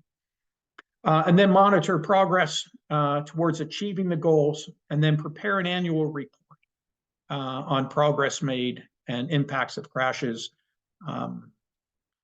Mr. Shelton, can you go to the next slide, please? So this is something we haven't talked about before, not formally, not in a presentation, but what can individuals do? Because there's something that I want to be different about tonight's presentation. It's not just saying that what the town's doing. This is a community problem, and it's going to take each and every person in the community. And I think Pete said it earlier, that we, the collective royal we, need to impact this. And we do. So we're saying that our residents, our business owners should be participating in our Walk, Bike, Drive program. And then we need people to slow down, drive the speed limit, watch for pedestrians and bicyclists, obey the traffic laws, cross streets at designated crosswalks, make eye contact with the driver, pay attention, put your phone down, take out your earbuds. You have to be paying attention as you move through an urbanized area, and our population is going to get more dense over the next 7 to 10 years. We're going to have more people in the same 1.67 square miles. Participate in safe bicycling courses, and we're working to coordinate some additional courses there. Limb up your trees and hedges and other plants that may overhang or encroach upon a sidewalk, or limit sight lines at intersections. Report unsafe conditions. And Mr. Mayor, we are working to get that new website that you mentioned earlier. And Ms. Barnes, I'm sure that'll be top of mind to make sure that we have something that doesn't take a minute and a half to load. And then you can't see it here, but lobby state and county officials. And I'm going to talk a little bit about that in a future slide. And then sign the community safety pledge, which hasn't been finalized yet, but I think it gives the town a good opportunity to reach out, and for our residents a good opportunity to say, I'm on board. We're in this together. We're going to work together to make things safer in our community. Mr. Shelton. So I can't see the numbers on this, but can you move this up a little bit more, Mr. Shelton? So we had expenditures. I think that's right about $1 million in 23. In 24 so far, that's probably about 650,000.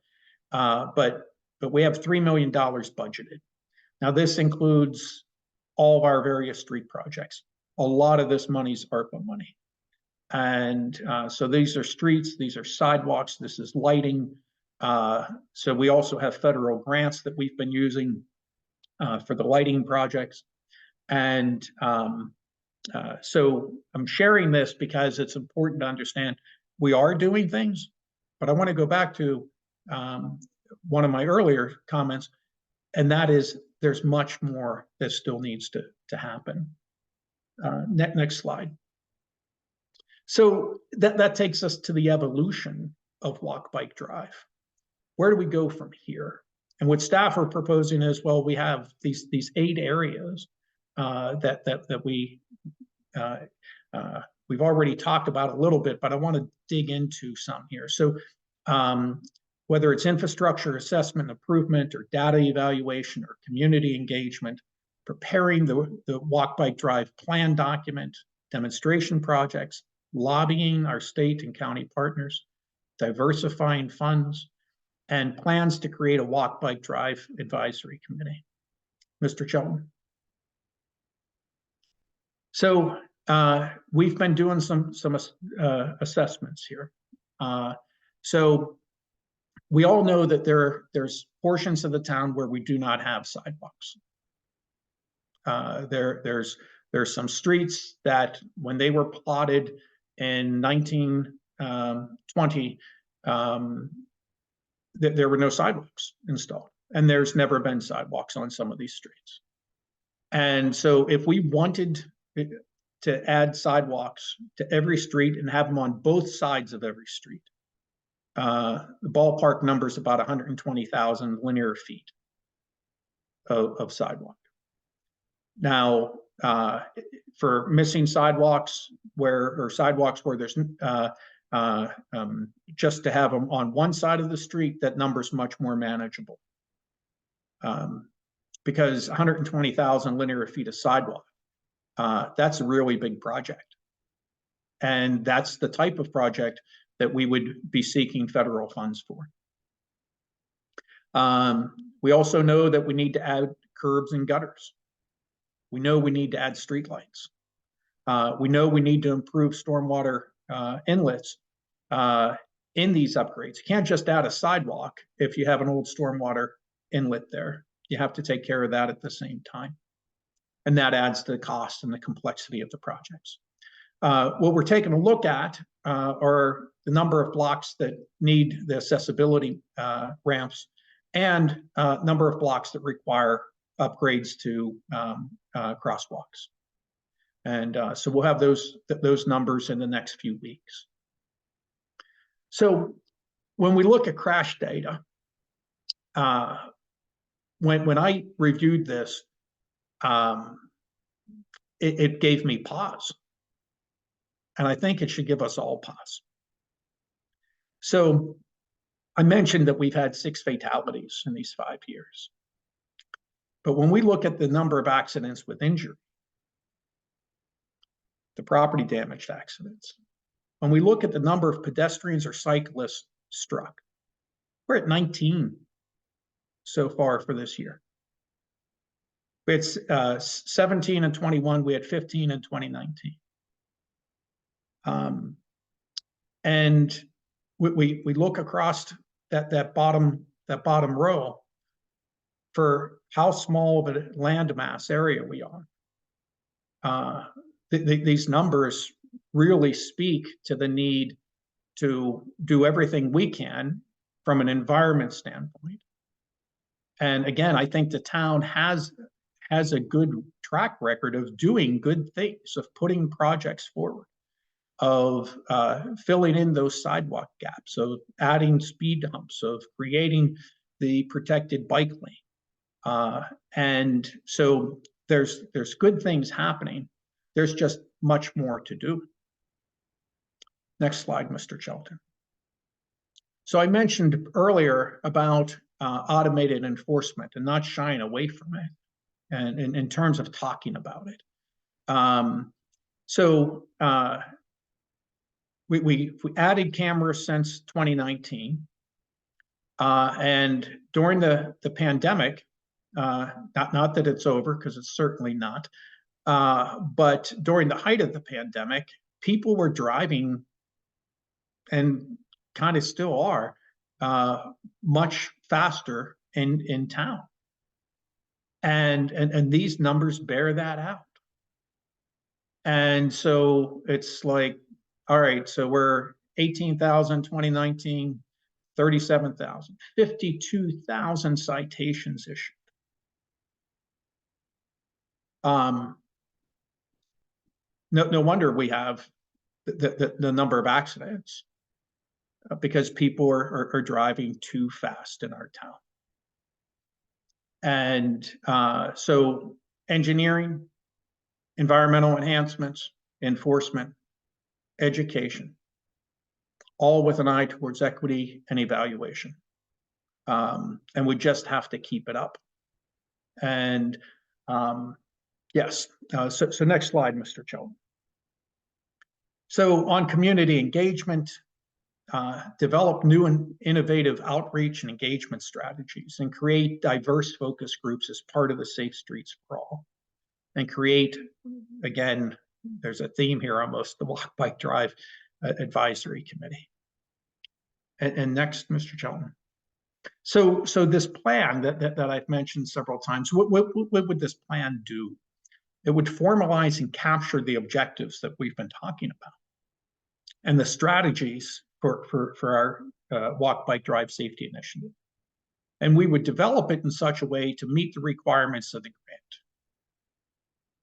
Include a complete streets policy and strategies, inform the Prince George's County Vision Zero Action Plan, and town's highway safety plan as recommended by the Maryland Department of Transportation. So I'm not an expert by any means, but on this part, but as part of this grant, there's 35 locations, and we'll come back to the mayor and council at the first meeting in January to just talk about the grant and next steps for the grant. But part of it is to create demonstration projects, things that we can do more quickly, and then that is assessed, and then that will help us file our next grant application. It will inform that next grant application for the actual construction of improvements in our community. Next slide, Mr. Chelton. So I mentioned lobbying, and I am an apolitical position. My staff stays out of politics. But I think there's a role for the town residents and business owners to lobby. We heard that from Pete. I'm mentioning Pete, and this is my third time, I think. I'm glad you spoke tonight, sir. And but there is a need for the state to upgrade their infrastructure. Whether it's adding sidewalks on East-West Highway or crosswalks on Kenilworth and some sort of barriers, but the crosswalks need to be convenient and they need to be safe. And as mentioned earlier in the special legislative meeting on the crossing guards, the entire town, and by that I'm suggesting that's our residents and business owners, it's our employees. We're all in this together under the leadership of the mayor and council. The next slide, Mr. Chelton. On diversifying funds, we're going after grants, and I get emails from folks saying, "Hey, I found another grant for you." We're looking at it. And some of them we've already been investigating. Other times it's like, well, that's a new one, and but we are doing that, and we're in discussions about earmarks, and we have to look at cost sharing as well. There may be opportunities to cost share, and we got to be looking at this at the federal level, the state level, the county level, the local level, and as we have more development. There's private monies that we need to look at as well. I would call it community betterment, where if a development's going in, they certainly can pay for towards some infrastructure improvements that's going to be needed or desired above and beyond what codes may require, so we can enhance how people safely move throughout the community. Next slide. And then the advisory committee, which we've talked about with the mayor and council. I do not have an official update on that for the mayor and council this evening. We have put out some preliminary feelers through our various platforms, and I've been told that we've had 5 individuals say we would like to serve on that committee. More on that. I imagine that we'll be hearing more. And then coming back to where this kind of started in this presentation, everyone plays a role. That's really the theme here. We're in this together. This is not the town's plan and the town's effort by ourselves. The town's leading, the mayor and council are leading, but it's going to take everyone. And people just need to slow down and do everything that's on that slide. It's like, what can an individual do? Because I'm going to share one little story on the enforcement thing. We had someone call who was upset about getting a ticket. And they spoke with Director Barnes.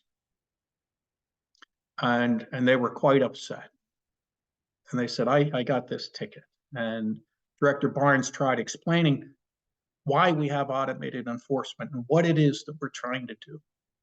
We're trying to modify behavior because, harking back to Chief Morris, he would say, speed kills.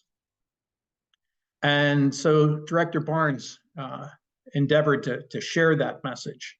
And the person said, I was only going 34 miles an hour or whatever. I think it was 34. The person, if I hit somebody, they wouldn't die.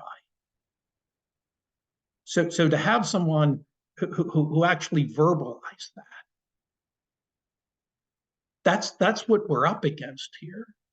We're up against some folks that I think just aren't thinking or simply don't care. And or it could be a combination thereof. And so I do think that our walk, bike, drive safety plan is a good initiative. And I think the town has done a good job, but there's much more to do.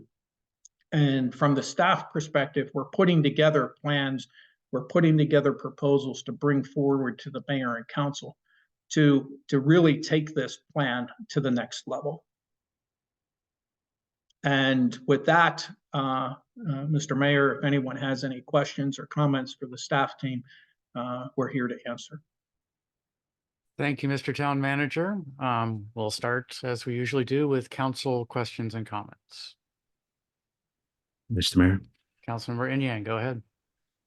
First, I really appreciate the presentation and the thought that went into this, not only the presentation, but really, I see the walk, bike, drive safety initiative really as this umbrella driving force within the town. We think safety, it's across, it touches so many different areas and all the E's that you mentioned. And I'm glad to see equity is one of them.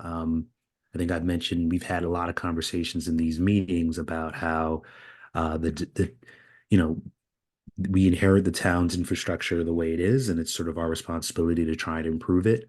It was not built with equity in mind. And so the idea of measuring it and being able to identify, so we're not just going off of like, I remember this, or I've seen something, or even just reporting data, like even that in of itself, though it's good, we can't sort of only rely on those who have the ability to make sure their browser is good and report stuff, or they call the police in order to report stuff. Like some things we just know that there aren't sidewalks on Kenilworth Avenue, or there aren't sidewalks in certain communities. And so what can we do to sort of change that?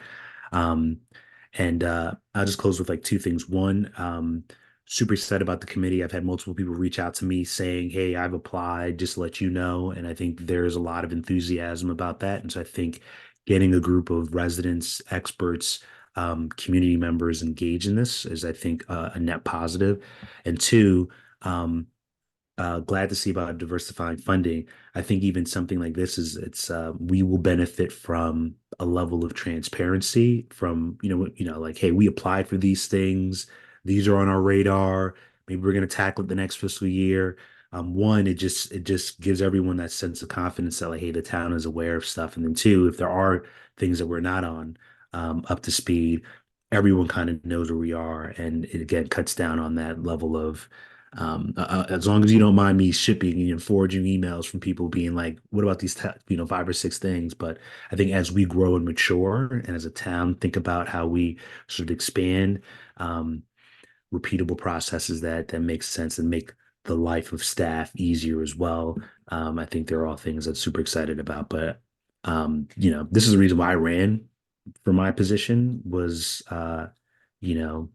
people blowing by a stop sign in front of my house that they still do. And it's been near and dear to my heart, and that hasn't changed. And so I definitely appreciate this initiative and will do everything in my power to help support it.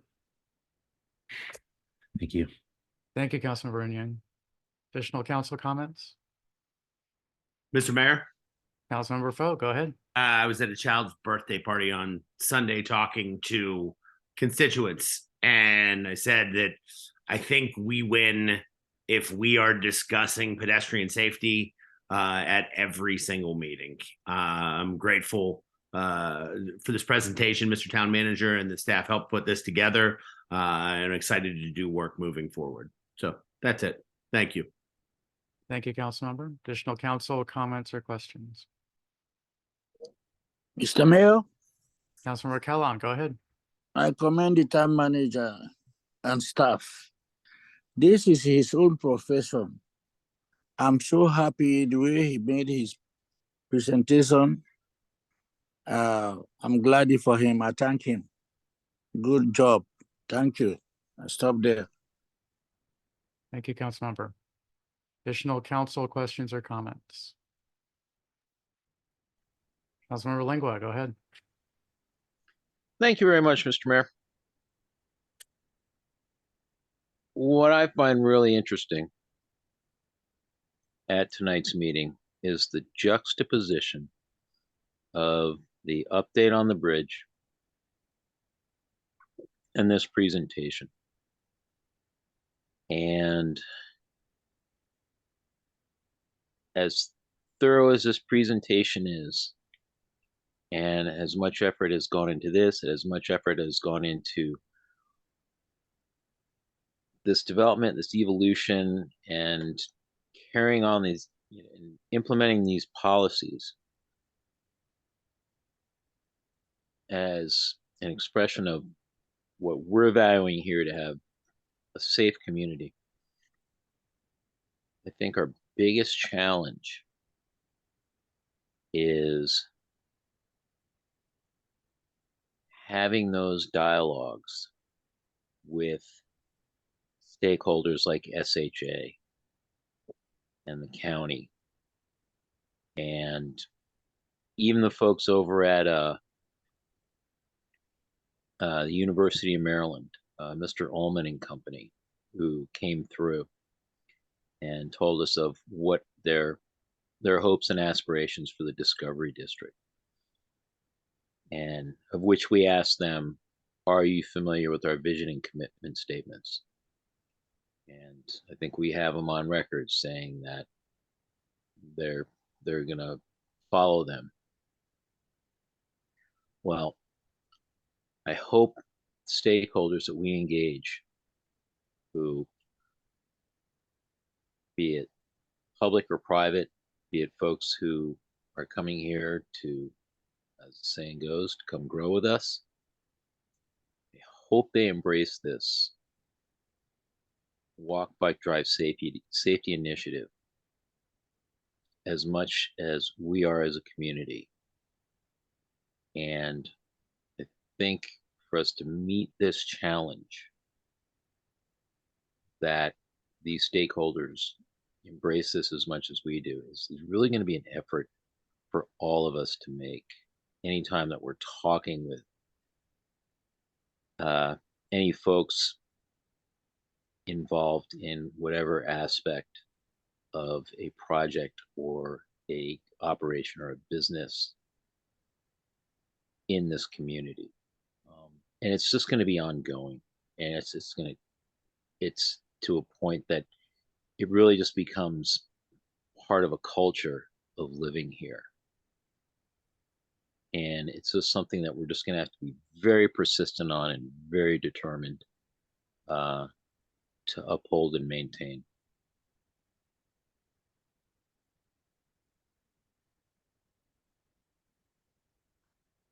Thank you, Councilmember. I think everyone on the council has had a chance. Councilmember Mejia hasn't spoken, but other than that, so I'm going to open it up to public comments at this time. Are there any public comments or questions on this presentation? Go ahead, Pete. You're the star of the night. Thank you, Mr. Mayor. Can everyone hear me?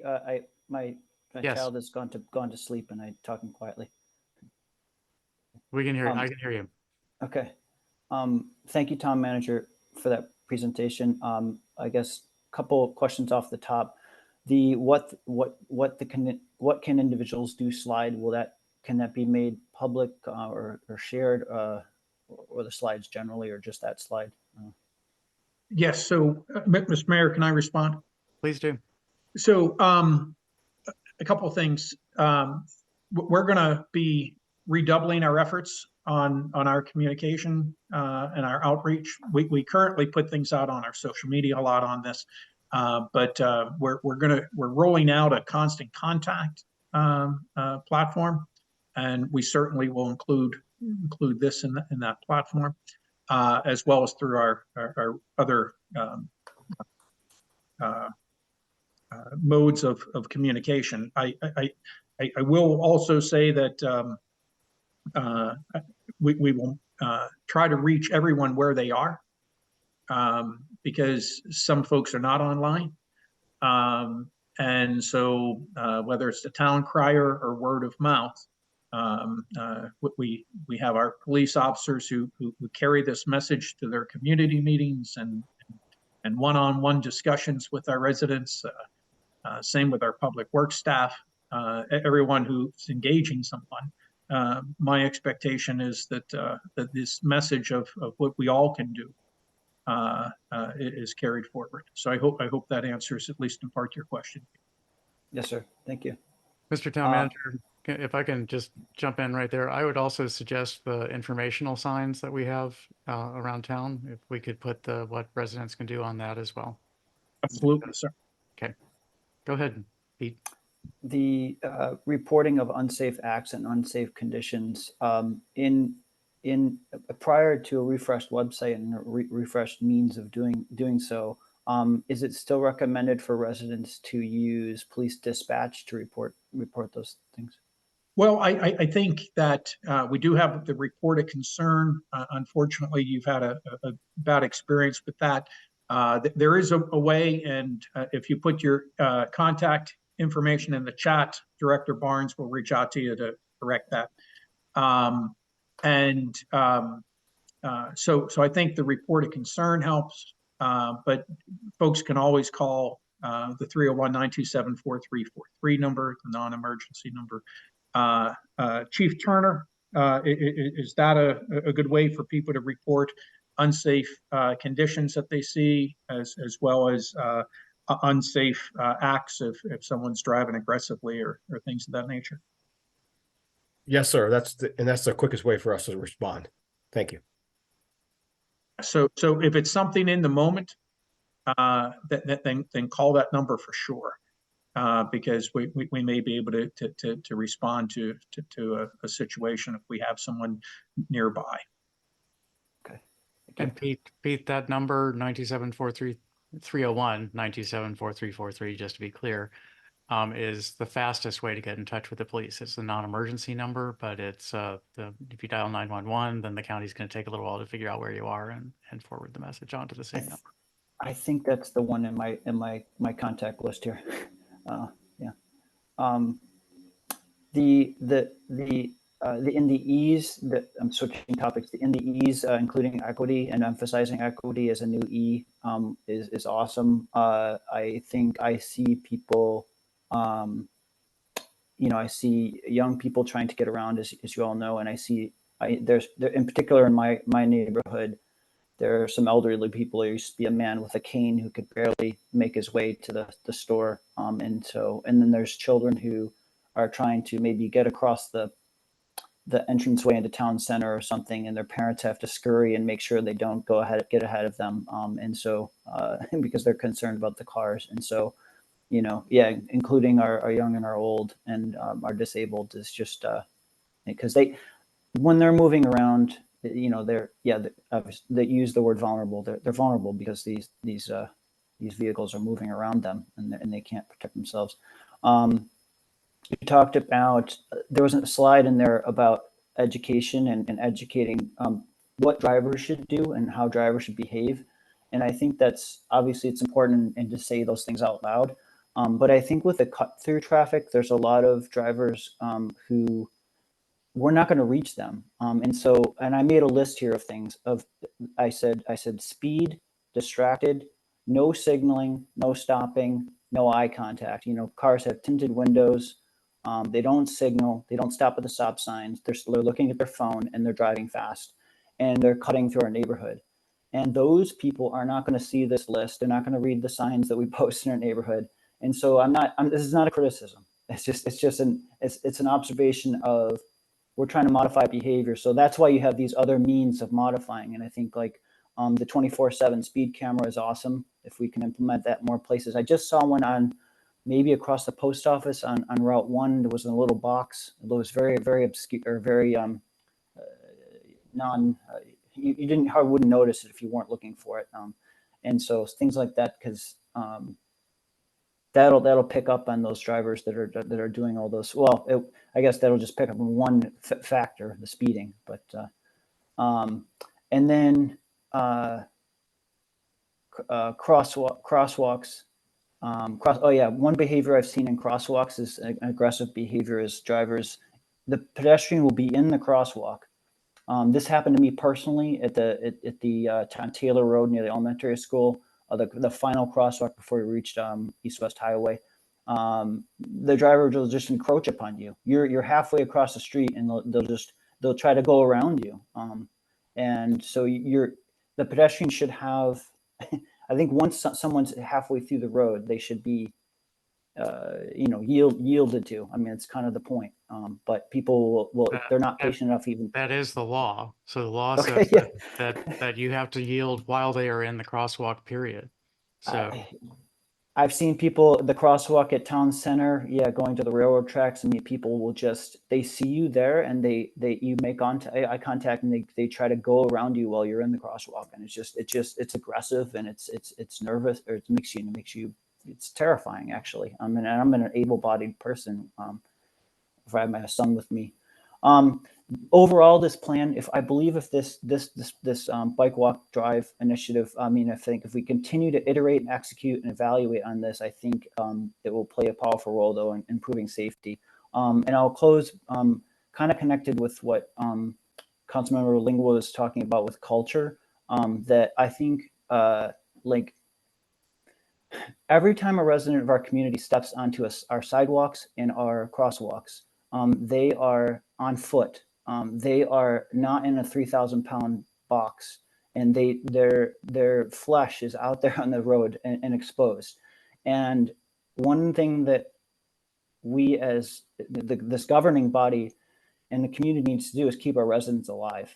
I mean, that's why you're talking about embedding this in every meeting, is because we got to keep our residents alive.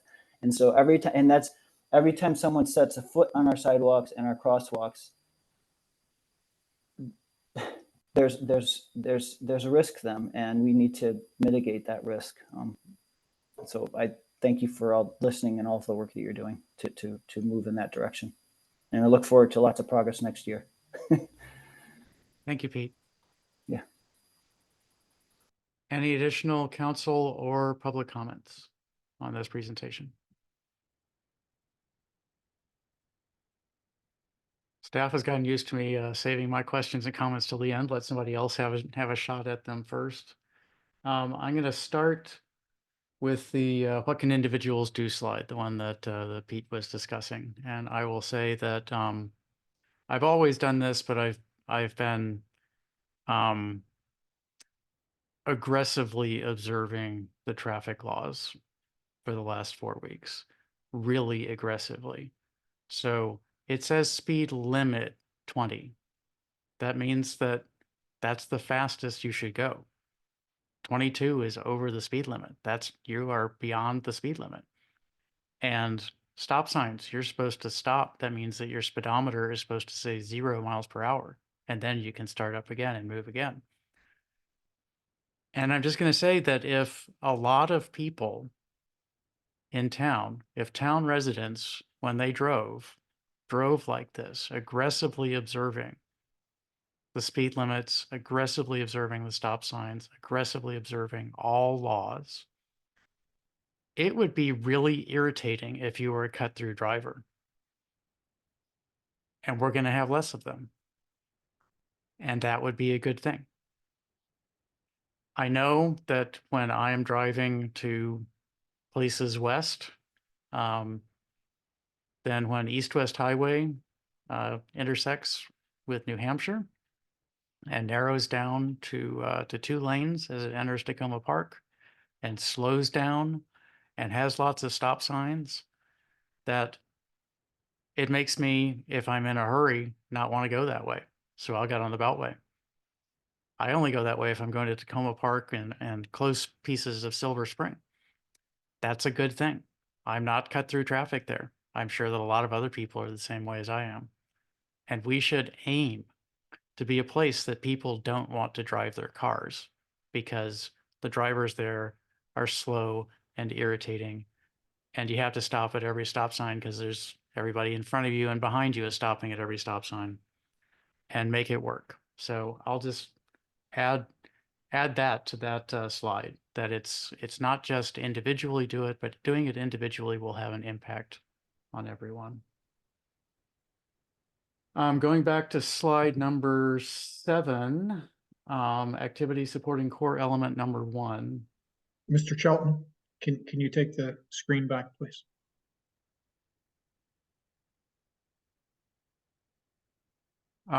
This is a really informative and important map.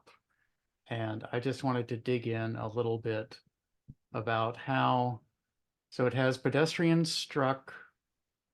It's hard to see at the scale of the screen, at least what I'm seeing, but I fortunately have the PDF presentation and can zoom in as much as I want there. So pedestrian struck, DWI citation, high injury route, high incident area, and our municipal boundary. And so I see on this map, I have to zoom out a little bit, that 3 of the 4 high incident areas are in an area that is highly impacted by the equity concerns. And one of them is the intersection of 2 state roads. We don't have a lot of control there without lobbying. But on Riverdale Road, between the other side of Kenilworth Avenue, we do have control there. And we discussed some pretty radical interventions there of closing the road partially, possibly putting in a raised crosswalk or multiple speed humps in that area. I think that's an area that we should focus on because that's our road and we can control it. And then Kenilworth south of there, I'm curious about exactly how the high incident areas were defined, but that also looks like an area. It's an area that was addressed by state highway improvements many years ago. And if they're insufficient, we should revisit, we should discuss with state highway about how to improve that area. Councilmember Lingua, I will be happy to give you the floor after my comments. So keep that hand up to remind me. I'm trying to remember, trying to see if I had any other things I flagged in the presentations. I think those are the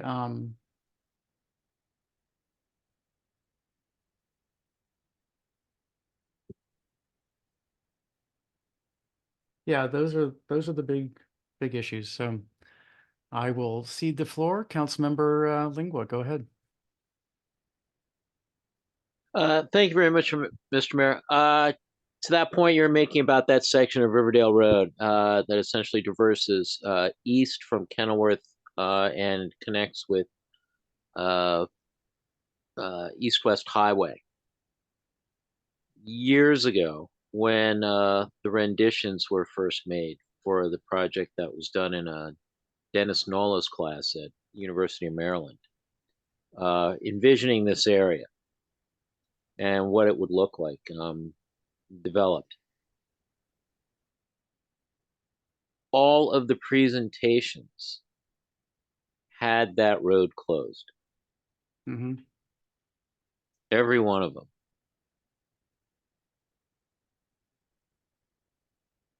Yep. So, I mean,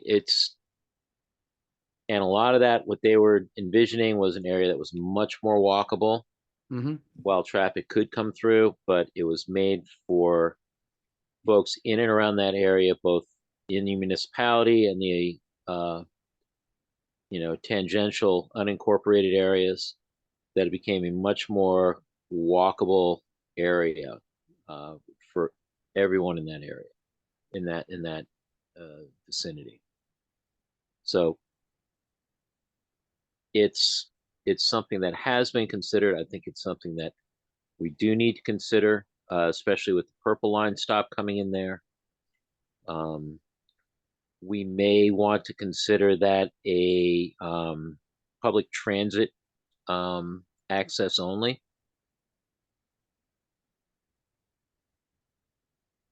to allow buses to come in. Okay. So, I mean, I think really looking at that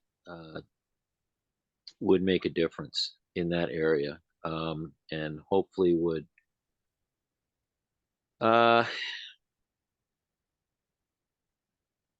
Take it off change the traffic list. patterns for the better. So Yeah, leave it at that. take it off the list. Make it not be a high incident area anymore.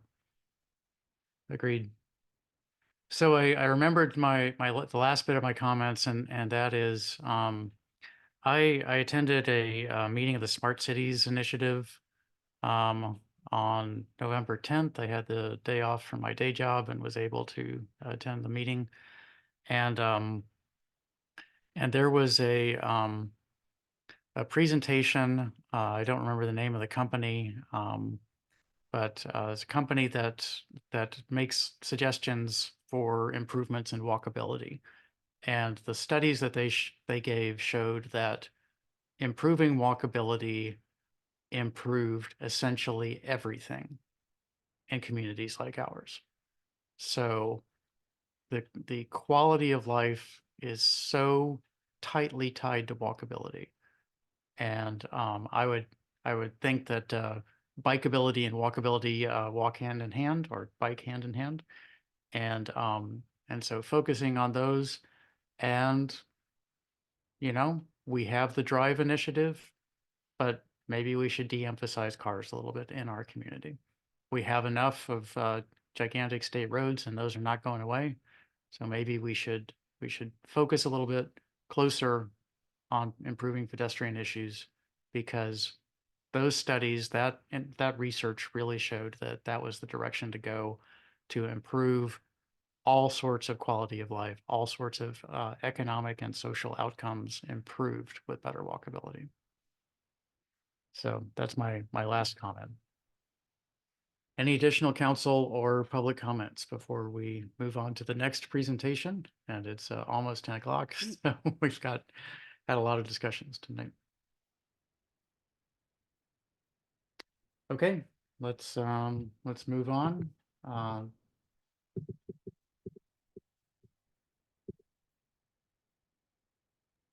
Okay, everything froze for me for a second there. It seems to be back now. Next item is the fiscal year 2025 budget assumptions. Please go ahead. Yes, Mr. Mayor. So Deputy Director Jones is going to walk the council and the community through the budget assumptions. I'll probably comment on one or two of them, but I want to thank them for their effort in getting this done. And just kind of introductory thing, knowing what our assumptions are on the front end is necessary to be able to take the next steps in completing the draft budget. So, Mr. Jones. Thank you, Mr. Listician. Good evening, Mayor and Council, members of the public. As John mentioned, tonight's presentation is on fiscal year 2025 budget assumptions. This is the first presentation on budget as part of a series of budget presentations that we will present as we lead up to the presentation of the proposed budget, as well as the adoption. So yes, the budget committee has developed assumptions for 16 different categories, which are all listed here. And I will cover each of the 16 that we have here in additional slides. So the first budget assumption that we have is the general fund unassigned reserve.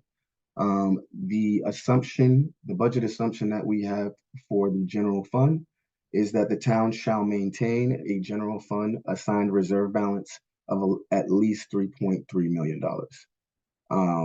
The Government Finance Officers Association, or GFOA, recommends that the general fund unassigned reserves be at least 16.67% of the annual operating expenses. So the town continues to exceed this minimum recommendation with the minimum balance of $3.3 million. The next assumption that we have for fiscal year 2025 for the real property tax rate is that the real property tax rate may need to be adjusted higher to fund operations and capital. At this point in the budget process, staff has gathered that we do expect expenditures to be higher. The proposed property tax increase would be to fund essential services. This change would ensure that community services continue without impacting resident well-being. We expect to propose an increase in the property tax rate, which is currently at 0.654. The tax rate has not been adjusted in approximately 14 years at this point. So an adjustment higher for the real tax property rate is an assumption moving forward for fiscal year 2025.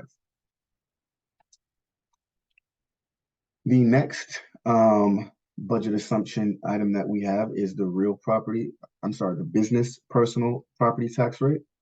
The assumption here is that there will be no change to the current rate of $2 per $100 of assessed value. Business-owned property tax is levied by local governments. Assessment of all personal property in Maryland is managed by the Department of Assessments and Taxation.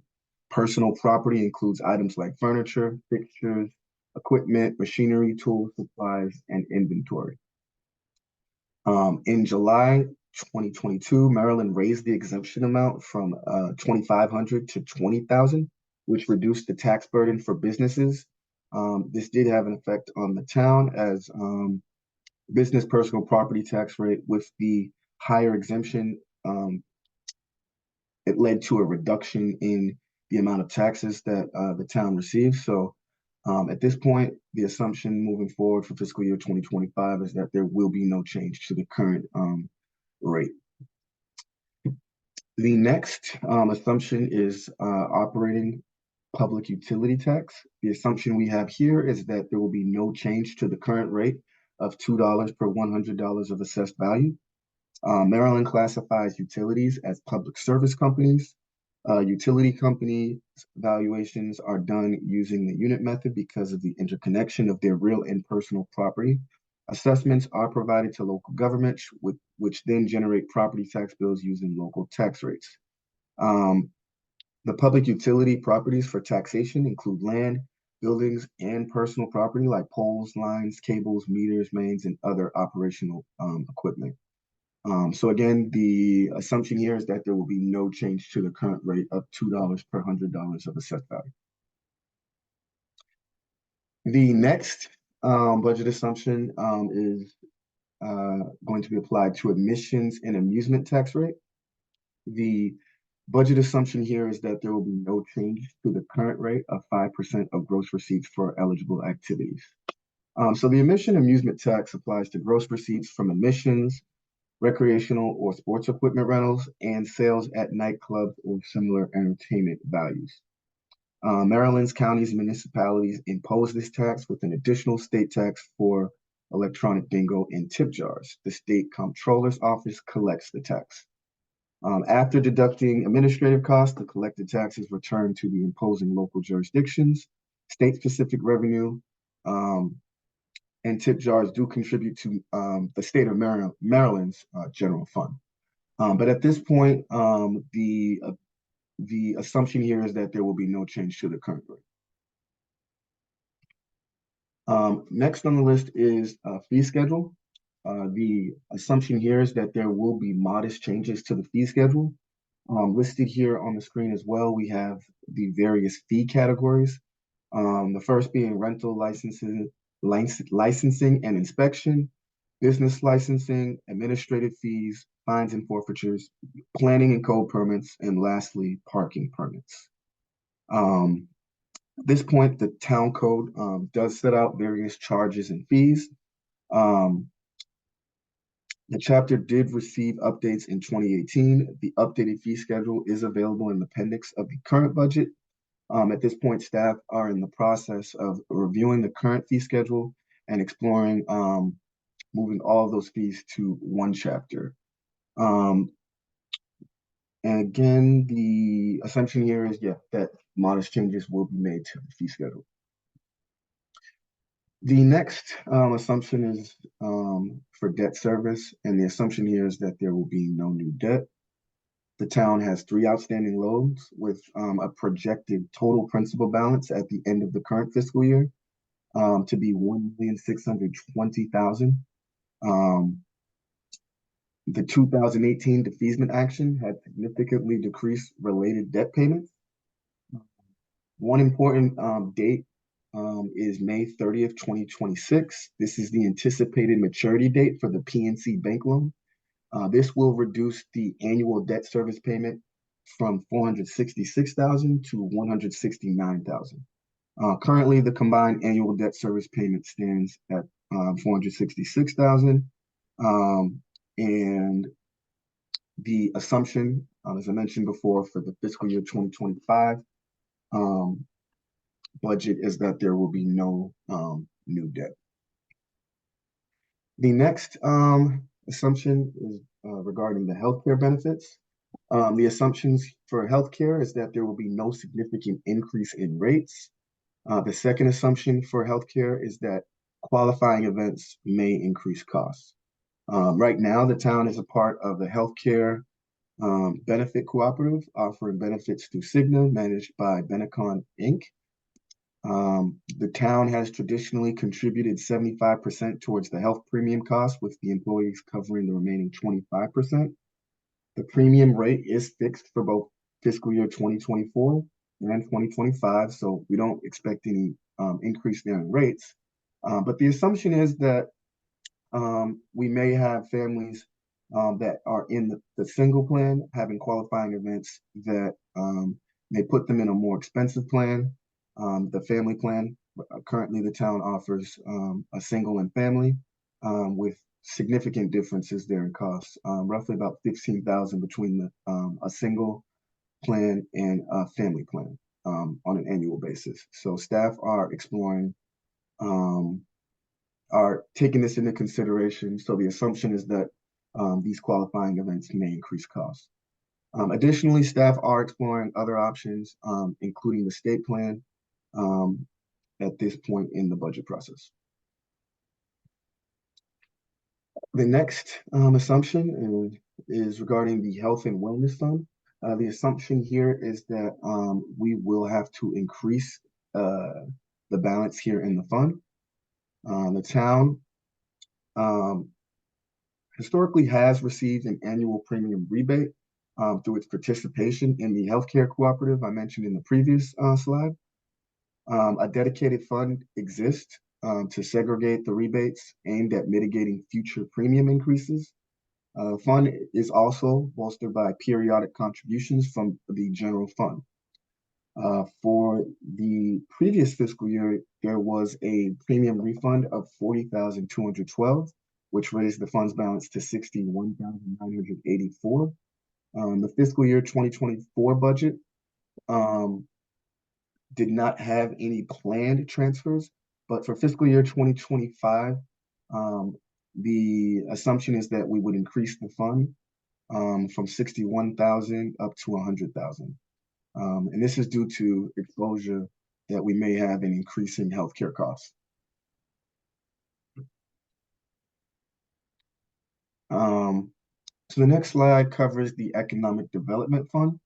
The assumption here is that we will now rely on general fund and potential grants as funding sources, as this is the last year for to use ARPA funds.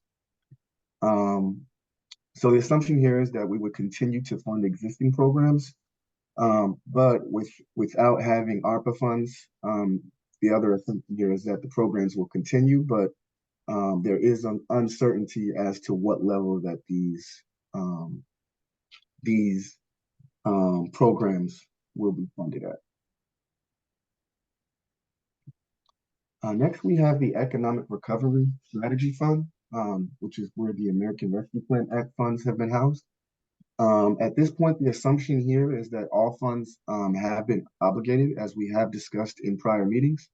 And the assumption is that staff are just going to continue to move forward with the council's instructions based on the funds that we have previously obligated.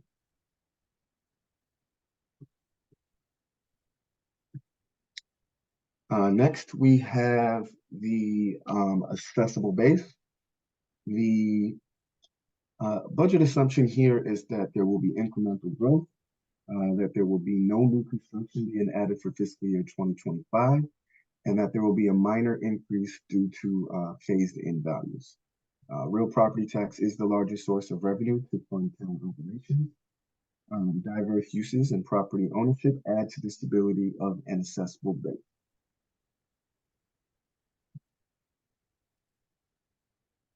The calendar check assessable base. The assumptions here are also that there will be incremental growth, that there will be no new construction being added for fiscal year 2025, and lastly, that there will be a minor increase due to phase-in values.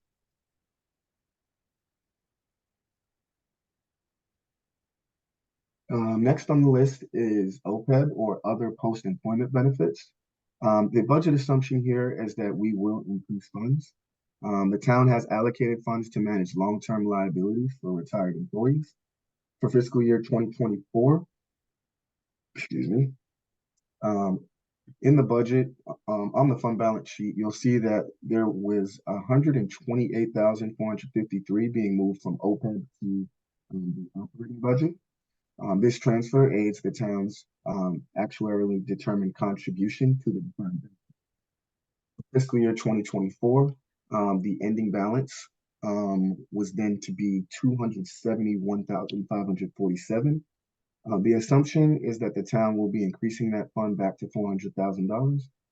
So for fiscal year 2025, the increase in funds will get us back to $400,000 that we were at in fiscal year 2023. The next on the list is the authorized number of positions. The assumption here is that the number of staff positions will increase. The next assumption is that ARPA-funded positions will become an operating expenditure. The fiscal year 2025 proposed budget includes this change, factoring in the strategic allocation of roles. There is an anticipated growth, and these expectations will be supported by these additional positions. So, Mr. Jones, if I can just weigh in on this. Sure. So, as Mr. Jones said, we're assuming that the currently funded ARPA positions. So that's our ARPA manager whose duties are now more focused on grants, is the position we're talking about, making sure we're continuing the effort to bring in funds for whether it's Walk, Bike, Drive or other CIP related grants, as well as some operating grants, as we saw recently in getting a 3-year grant through the COPS office to pay funds towards a police officer's salary.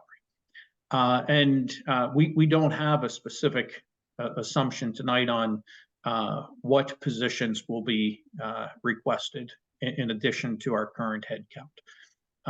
But looking at the health and sustainability of the organization and weighing that against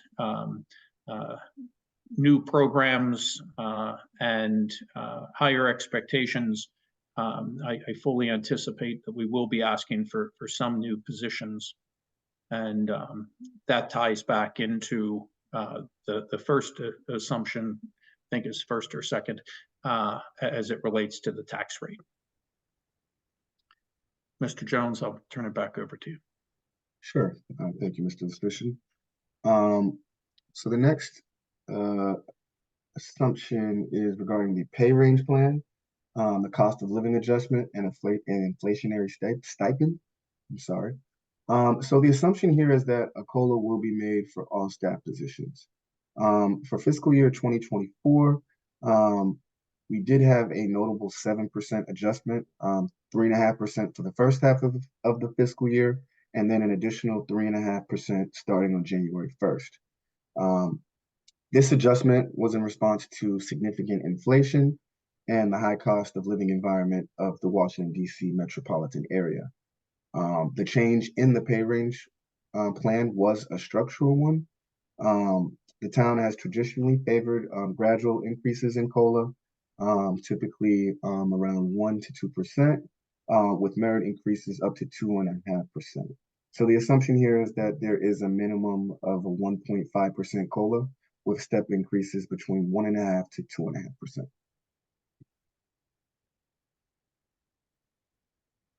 So the next budget assumptions will be referencing the operating revenue and operating expenditures. So for operating revenues, some of the assumptions are listed here. The first being the assumption is that there will be possible changes to the real property tax rates.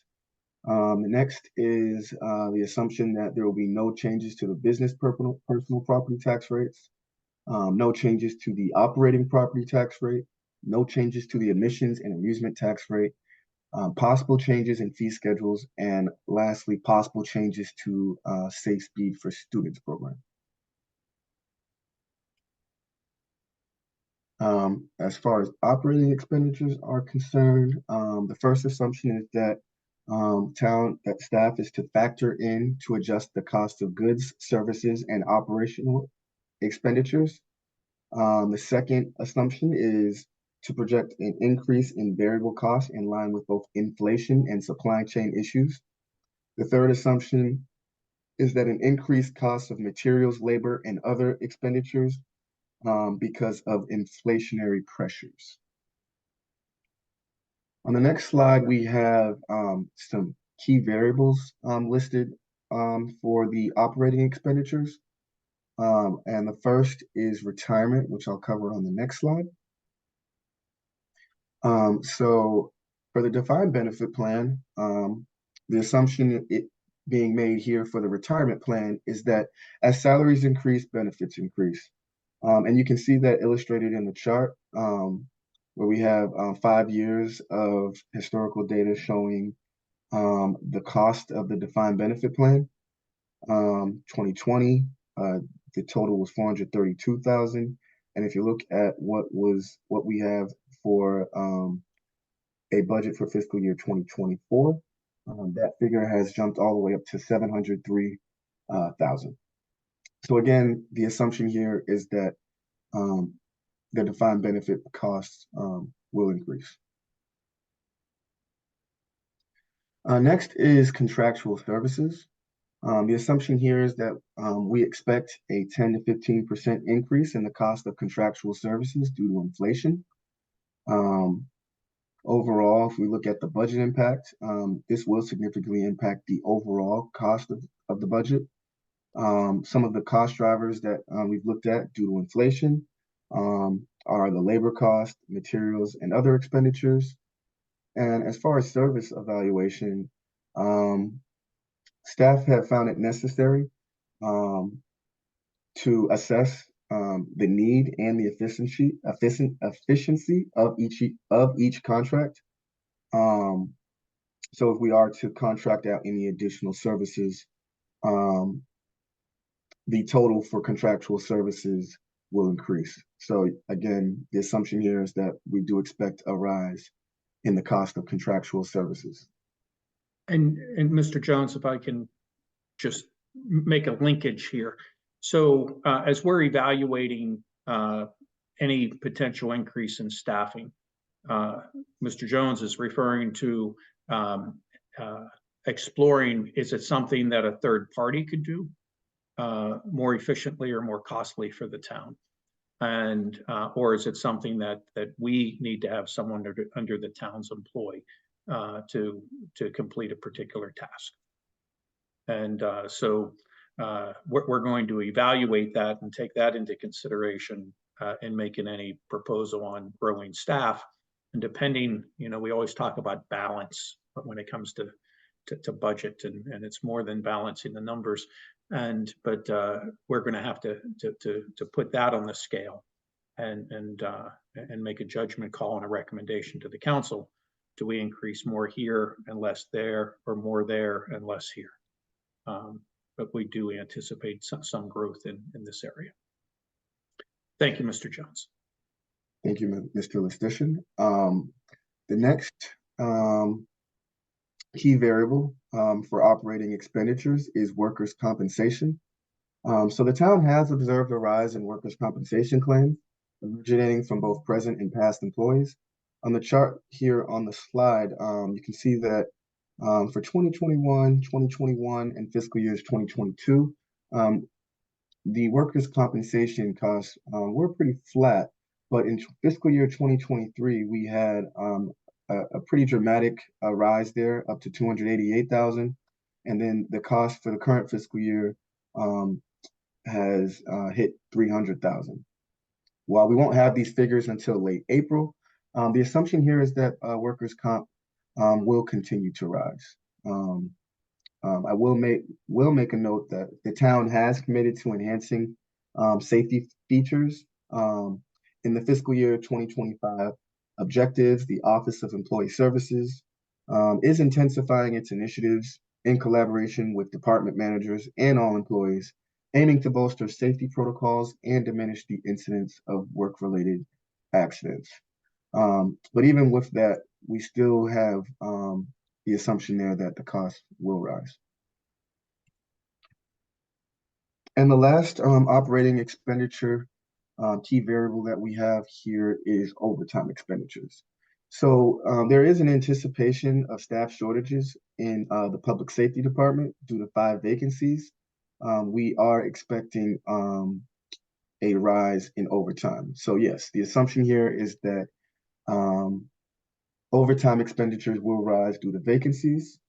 At this point, department managers are employing strategies like effective scheduling, and even leveraging part-time or seasonal staff to mitigate these overtime costs. But again, the assumption here is that the overtime expenditures will increase. And if I can clarify something there, Mr. Jones, we're not hiring part-time police officers at this point. We have hired some part-time dispatchers to assist with dispatching duties. But we have not explored hiring part-time police officers. I want to stress that we're doing everything we can to fill these vacancies, but it takes time. And we are competing with other jurisdictions, some of which are offering hiring bonuses paid over time, but hiring bonuses of up to $25,000. And we're seeing that not just from counties, but other municipalities in our area. These hiring bonuses are ranging on the low of like $7,500 to $25,000. And I think that we're still getting folks to have a good look at us without those, because we have become more competitive, and we run a very good department. The chief does a very good job in running the department. We have quality staff. All those things are also attractive to people. And it's also good to keep in mind that if we hire someone who is not a lateral, having experience in a Maryland jurisdiction elsewhere that can just come in and with some training on how we do things, can assume duties. But if it's someone that we have to put in the academy, we're in the range of, is it about a year and a half, Chief, before we have that person on their own? It's about 9 months. Or, okay. 6 months in the academy and 3 months of field training. Okay. I appreciate clarifying that. So we have an initial outlay where we're not having someone filling one of those slots. So it does take time. We do have one person in the academy now. And when will she graduate? She just started, so I think graduation's in May. Okay, great. And I think it's also great that we managed to recruit another female officer. Yes, sir. Go ahead, Mr. Jones. Thank you, Mr. Listician. So the next budget assumption is for CIP, or capital improvement projects. So the first assumption is that additional funding is required. CIP projects, they do require funding. As I mentioned in previous slides, our ARPA funding is coming to an end. So one of the assumptions is that we will be looking into grant funding, assessing the availability of state, federal, or private grants that can reduce the direct financial burden on the town. And the next assumption is PAYGO financing. Pay-as-you-go or PAYGO principal funding for capital projects will be expanded, and this is an effort to reduce future debt while supporting sustainable financial practices. And I will add to that, though, we have to keep in mind that it's getting more and more difficult to participate or to focus on PAYGO. So looking at grants, earmarks is really the town's way forward to seek money, especially for infrastructure, from community development block grant funds, or from various state funding sources, or as we hope through the Federal Department of Transportation for these infrastructure projects. The revenue net operating expenditures is what we would typically use towards PAYGO, and that number has shrunk as our operating expenditures increase. So and Mr. Jones helped me out here, but in fiscal 2022, I believe we had $2.2 million in revenue net operating expenditures. So some of that may have been from vacancy savings, being under budget in a variety of different places, or where our revenue exceeded our projections. However, as we have closed out fiscal 23 and the audit's being wrapped up now, but we're looking at a number that's under 1.3. So we'll have less money to carry forward and to put towards whether it's the Economic Development Fund or Community Development Fund or the Capital Improvement Fund. We'll have less PAYGO money. So I can't stress that enough, and it's consistent with what we've talked about over the last several years, that we're concerned about CIP, and so far I think we've shown that we've pivoted, we're being nimble, and we're bringing in funds from other sources, and we just need to continue to focus on that. Thank you, Mr. Jones. Thank you, Mr. Listician. So that actually concludes all of the 16 budget assumptions. categories. And at this point, if there are any questions or comments, we'd be happy to comment. Thank you, Deputy Director Jones, Mr. Town Manager, Council. Are there any comments or questions on this presentation?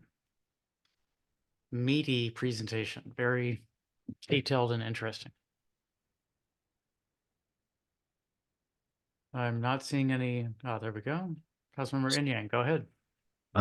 Just a clarification. The point, how many staff members are currently sort of ARPA funds that will be sort of expiring? So we have one staff member, full-time staff member that's 100% ARPA funded. Okay. And then we have two part-time positions that I believe we're still recruiting for. We may have made job offers for that. And that's for our ambassadors, folks out keeping areas clean and also interacting with the community and sharing information about the various programs, whether it's to businesses or to our residents. Or strategies that the residents might use to help traffic calm. Yes, that's a good point, Mr. Mayor. And so so if you add it up, let's say it's two. Okay. Thank you. I appreciate the presentation. It was extremely thorough, and it's good to sort of see the directionally where the town is sort of leaning in terms of the levers that it needs to pull for the fiscal year 25. Any additional council questions or comments?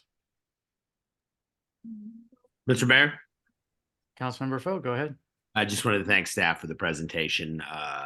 You were right. It is substantial. I believe I need to go back and study it again and move forward with any questions then. But thank you so much. It's incredibly informative. It's appreciated. Thank you, Councilmember Foe. I'll just open it up to council and members of the public. Anyone have any more questions or comments?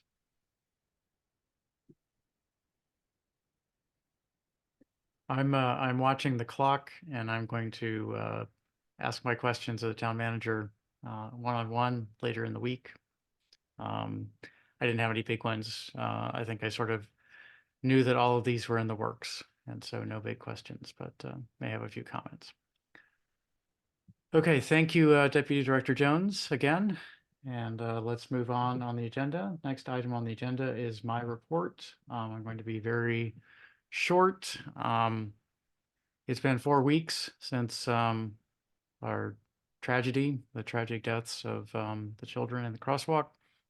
And I think that people learned from earlier in the meeting and the special legislative and in discussions earlier in this meeting that we are very aggressively focused on understanding that event and helping to prevent future events.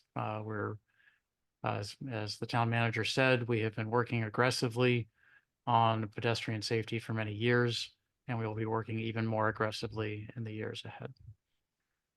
On the pandemic front, there's a measure of infectious disease, which is called the influenza-like illness disease. And it's basically what fraction of people who show up at their doctor's offices are having fever, cough, runny nose, etc.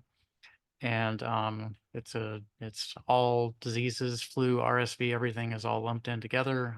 It's collected because it's very easy, and but it doesn't have a lot of specificity. And that number in the District of Columbia from last week to this week increased by 40%, 40%. And so respiratory illnesses are going around. Please be careful, because several of them are pretty bad. And that will conclude my report for tonight. Mr. Town Manager, your report? Yes, I'll be as brief as I can, Mr. Mayor. A reminder to the community that Town Hall and DPW operations will be closed Monday, December 25th and Monday, January 1st. There will be no trash collection on those days. So we had the update tonight on the walk, bike, drive safety initiative. And I shared with the mayor and council as part of that, but I wanted to call it out here that we had 5 responses so far to the outreach to serve on the advisory committee.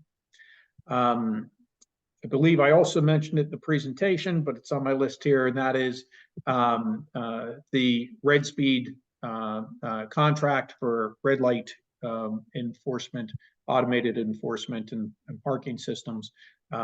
We really do think we're going to be back on January 8th. We're just working through some minor language at this point.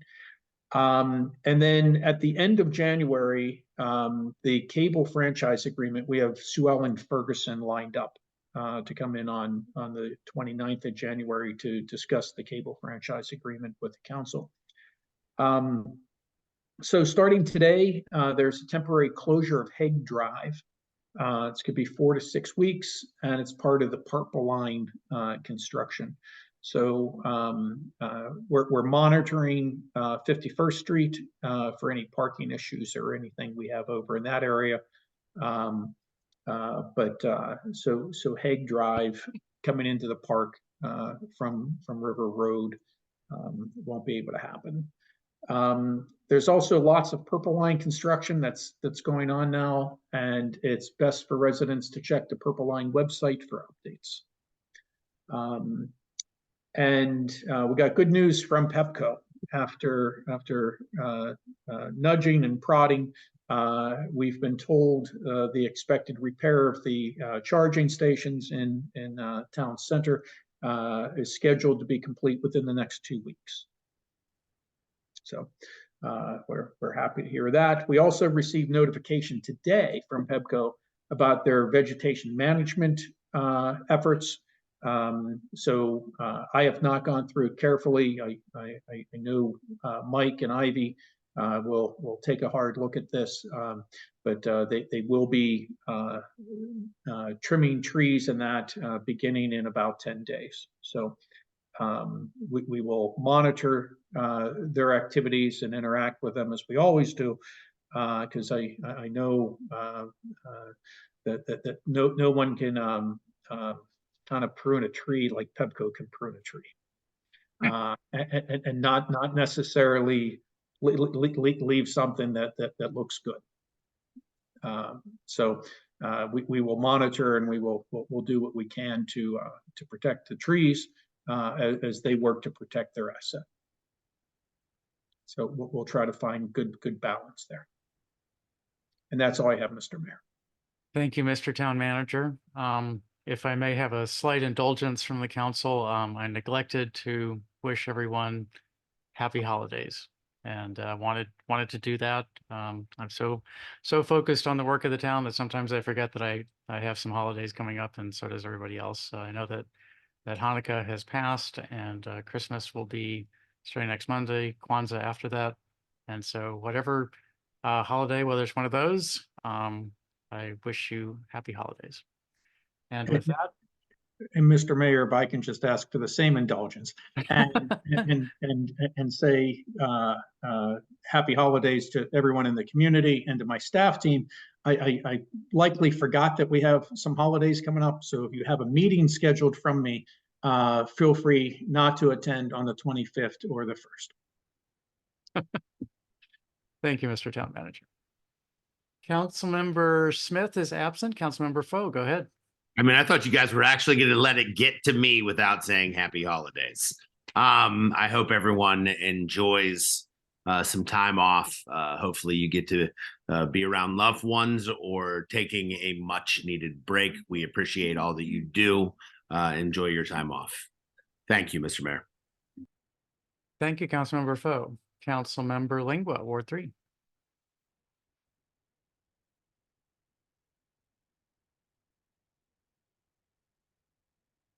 Councilmember Lingua, you're on mute. I'll give you 15-20 seconds, and then we'll loop back to you after the other two council members.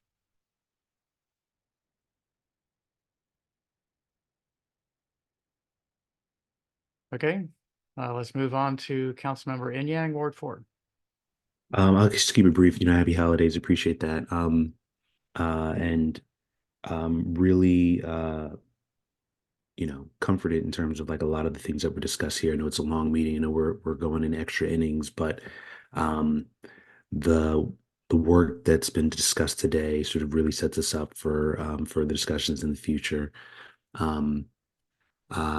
Lastly, I actually submitted a concern on the website just to see how that works about a particular incident a couple of residents have raised about I believe a gentleman is living in the area between like the snail trail in Riverdale Park and the metro tracks. And so there's a discussion of like, is that College Park or is that Riverdale Park? But, I think there's just concern about potentially like the person burning stuff probably for warmth. And so concern about the person, concern about, potential fire risks and just, not sure who to reach out to. So submitted a claim. I didn't get a receipt back. So I'm not sure if it was received, but hopefully it was. But obviously I'll bring it up here just to be sure. And that's it for Ward 4. Thank you. Thank you, Councilmember Inyang. Councilmember Kellon, Ward 6. Happy holiday to all of us. May the Almighty Allah guide us and make sure that all of us enjoy our holiday and take our time and stay blessed. Mr. Mayor, yesterday he came to me. I was not at home because he didn't call me to drop that paperwork. So that was the problem. If he should have called me, I would tell you where am I. But he didn't call. Yes, sir. I sent text messages. I'd gotten a text message from you earlier in the day. And thought, yeah, but at that time, my friend came and picked me up, went somewhere. So that's what happened. But anyway, happy holiday to all of us. Thank you. I love you guys. Bye. Thank you. Okay, looping back to Councilmember Lingua. Are you available and wish to give a report for Ward 3? Perhaps having technical issues. Okay, maybe we can indulge him and let him speak a little while later on. Let's go ahead. We still have a quorum, even if he is not really there. So let's move ahead to public comments. Are there any public comments? I think our public comments mostly occurred earlier. I don't see any members of the public still in attendance. So let's go on to work session discussion items. First, fiscal year 2024 revenue update.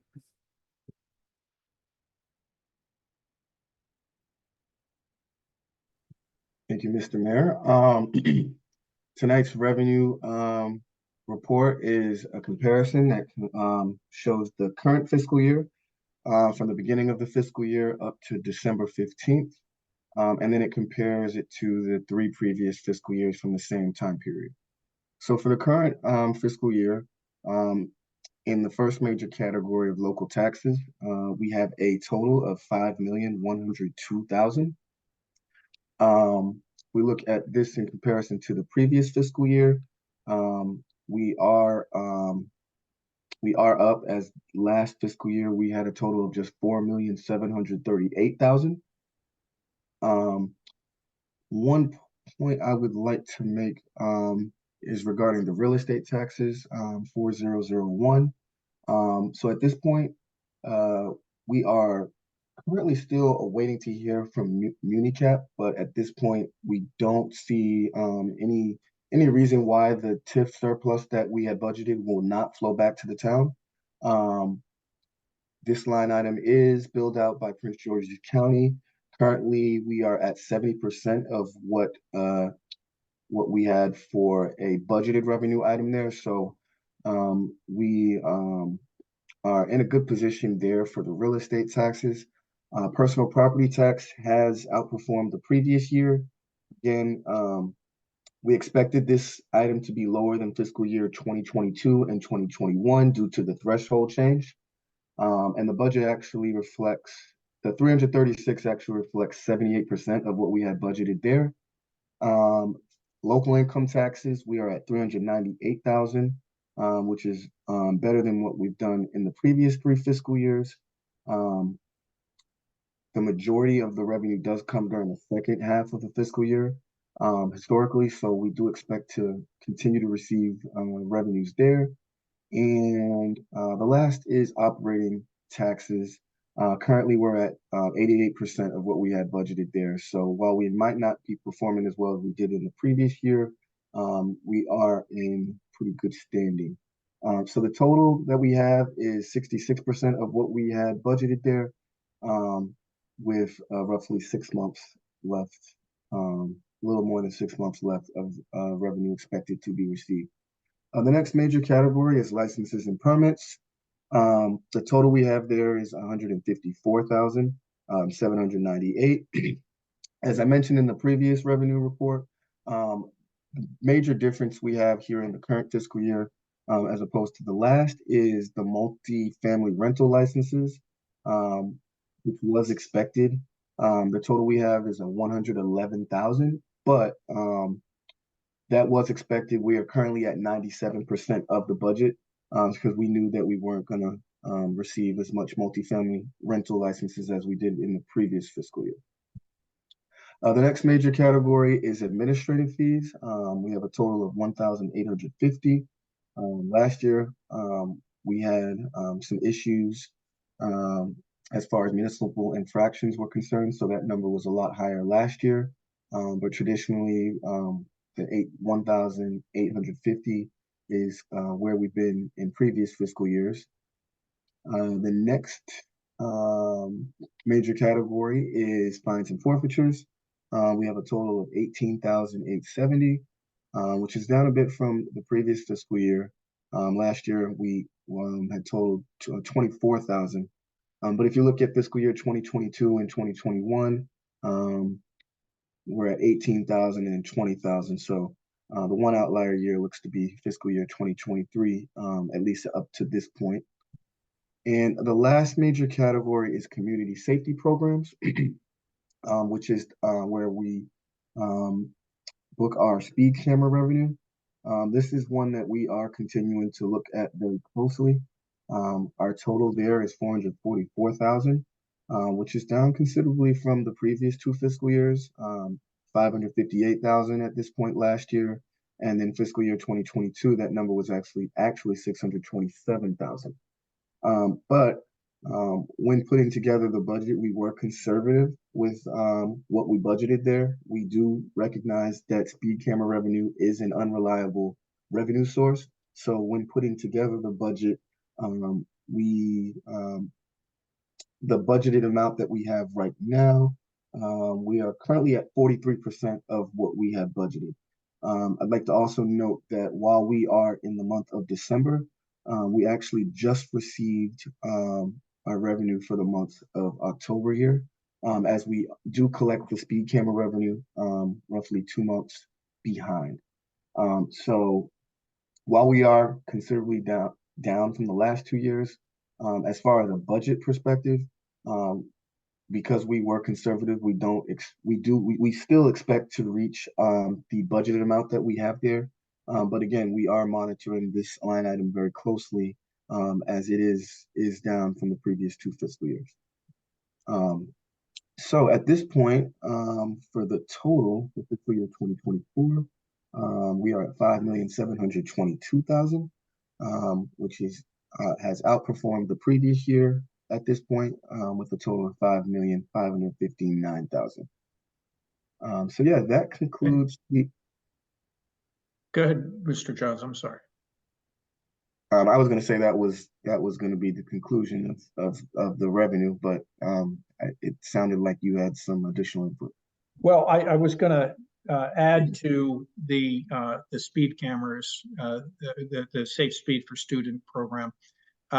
If you multiply it out, we'll actually exceed the budget by about 200,000 is what we're on track to do.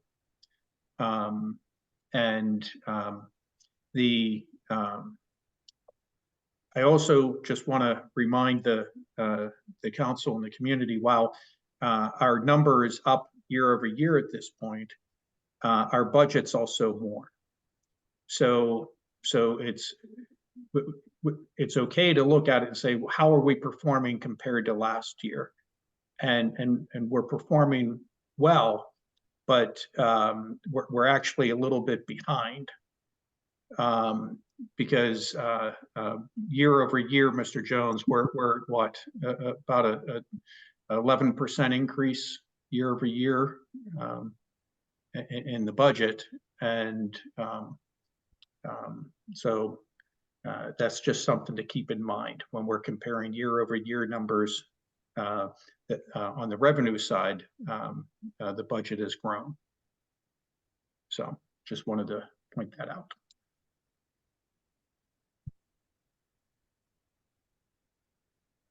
Thank you, Mr. Town Manager. Council questions or comments on the revenue report?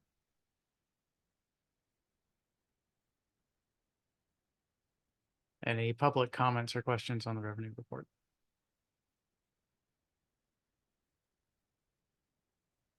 I have one small one, but I'll bug the town manager about it tomorrow night when we have our regular meeting. Okay, let's move on the agenda as council. So is the council willing to delay the vision and commitment statement discussions into the January meeting? I think we're all getting a little tired, and it would be nice to, I think, get a few of the other items. Does that sound okay? Yes. Yes. That's fine.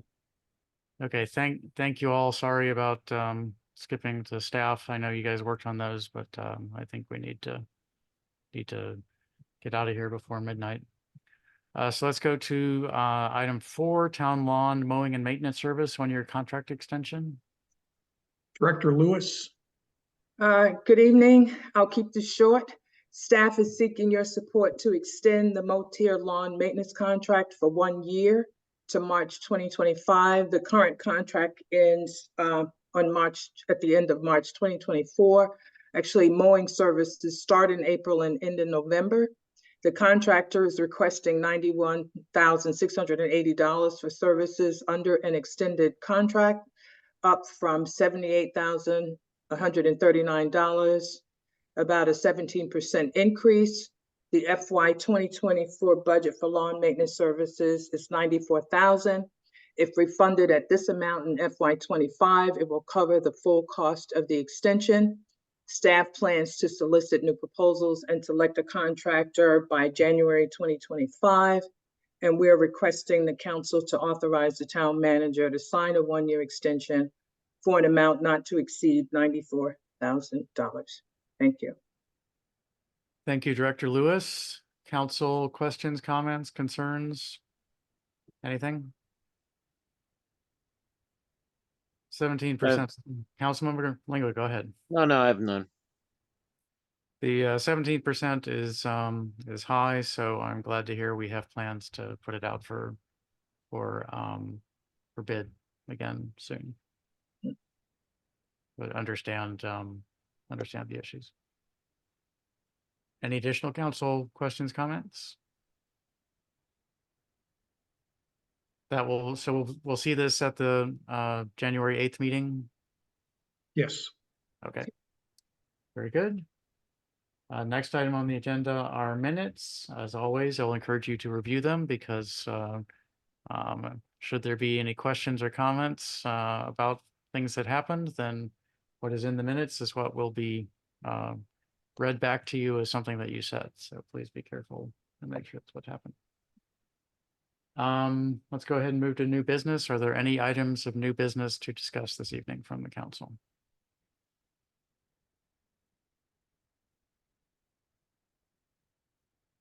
Okay, looks awfully quiet. So I'm going to move to unfinished business. Riverdale Park Community and Municipal Center project update, 6601 Baltimore Avenue. I know that the College Park Academy met recently to discuss their interest or lack thereof in the Army Reserve property. And I've not heard back. I'll be reaching out to Jim Rosapep in the next couple of days. He's been my contact there to see if I can get an informational update on that. So I don't have any news beyond that. So moving on to town manager performance review. Distributed with the materials this evening, at least I hope so, was the questionnaire from last year. And if you scroll down until you see the red text. So in past years, thank you. In past years, people have flagged this particular question as something that they were uncomfortable answering or didn't know how to answer or so on. So the idea of distributing this document, these questions,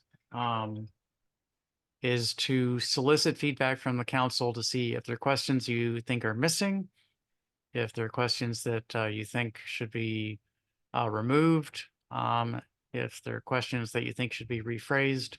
So please reach out to me. I'm very happy to make any revisions like that. If there's a consensus on the council to do so. And that's why it's distributed. So that one was just one that several people had marked in past years as being problematic. And so please let me know what you think. And especially the new members of the council, Councilmember Kellon and Councilmember Inyang, please review these questions. And again, if you don't know if you know how to answer it, if you're concerned about the question, if you want to talk to me about it, then I will be somewhat available over the next couple of weeks. And by the schedule that was adopted earlier, then you can provide feedback up through the January legislative meeting. So expect to hear some feedback. Actually, I think it's 24 hours before that. So please let me know if you have any concerns on these questions. Any questions or comments? Yes, Mr. Mayor, when are you going to bring the form back to me? So the version I dropped outside was gone by the time you got there. Is that correct? Where did you drop it? I put it on the, if it wasn't gone before this morning's windstorm, then it's gone for sure. I could not get into the lobby, and so I put it in a relatively sheltered corner near the door to the lobby into your building. Outside Yes. the door? Outside. Oh, no, it's not there anymore. Yeah, I'll print out a new copy and bring it by. When you come and Time. just call me, let you know. I will know. You will know whether I'm home or not. Okay. Yeah, Okay, I can do that. And Mr. Mayor, Yes. if it helps, staff can print whatever it is that you want printed, and we can have it at the police front counter, which is open 24 hours, if that helps coordinate this. That would. Councilmember Kellon, can you do that? Can you pick it up at the police front counter? Councilmember? where to pick it up? At the police dispatch counter. What is the name of the form? What is the name of the form? Mm-hmm. Hold on.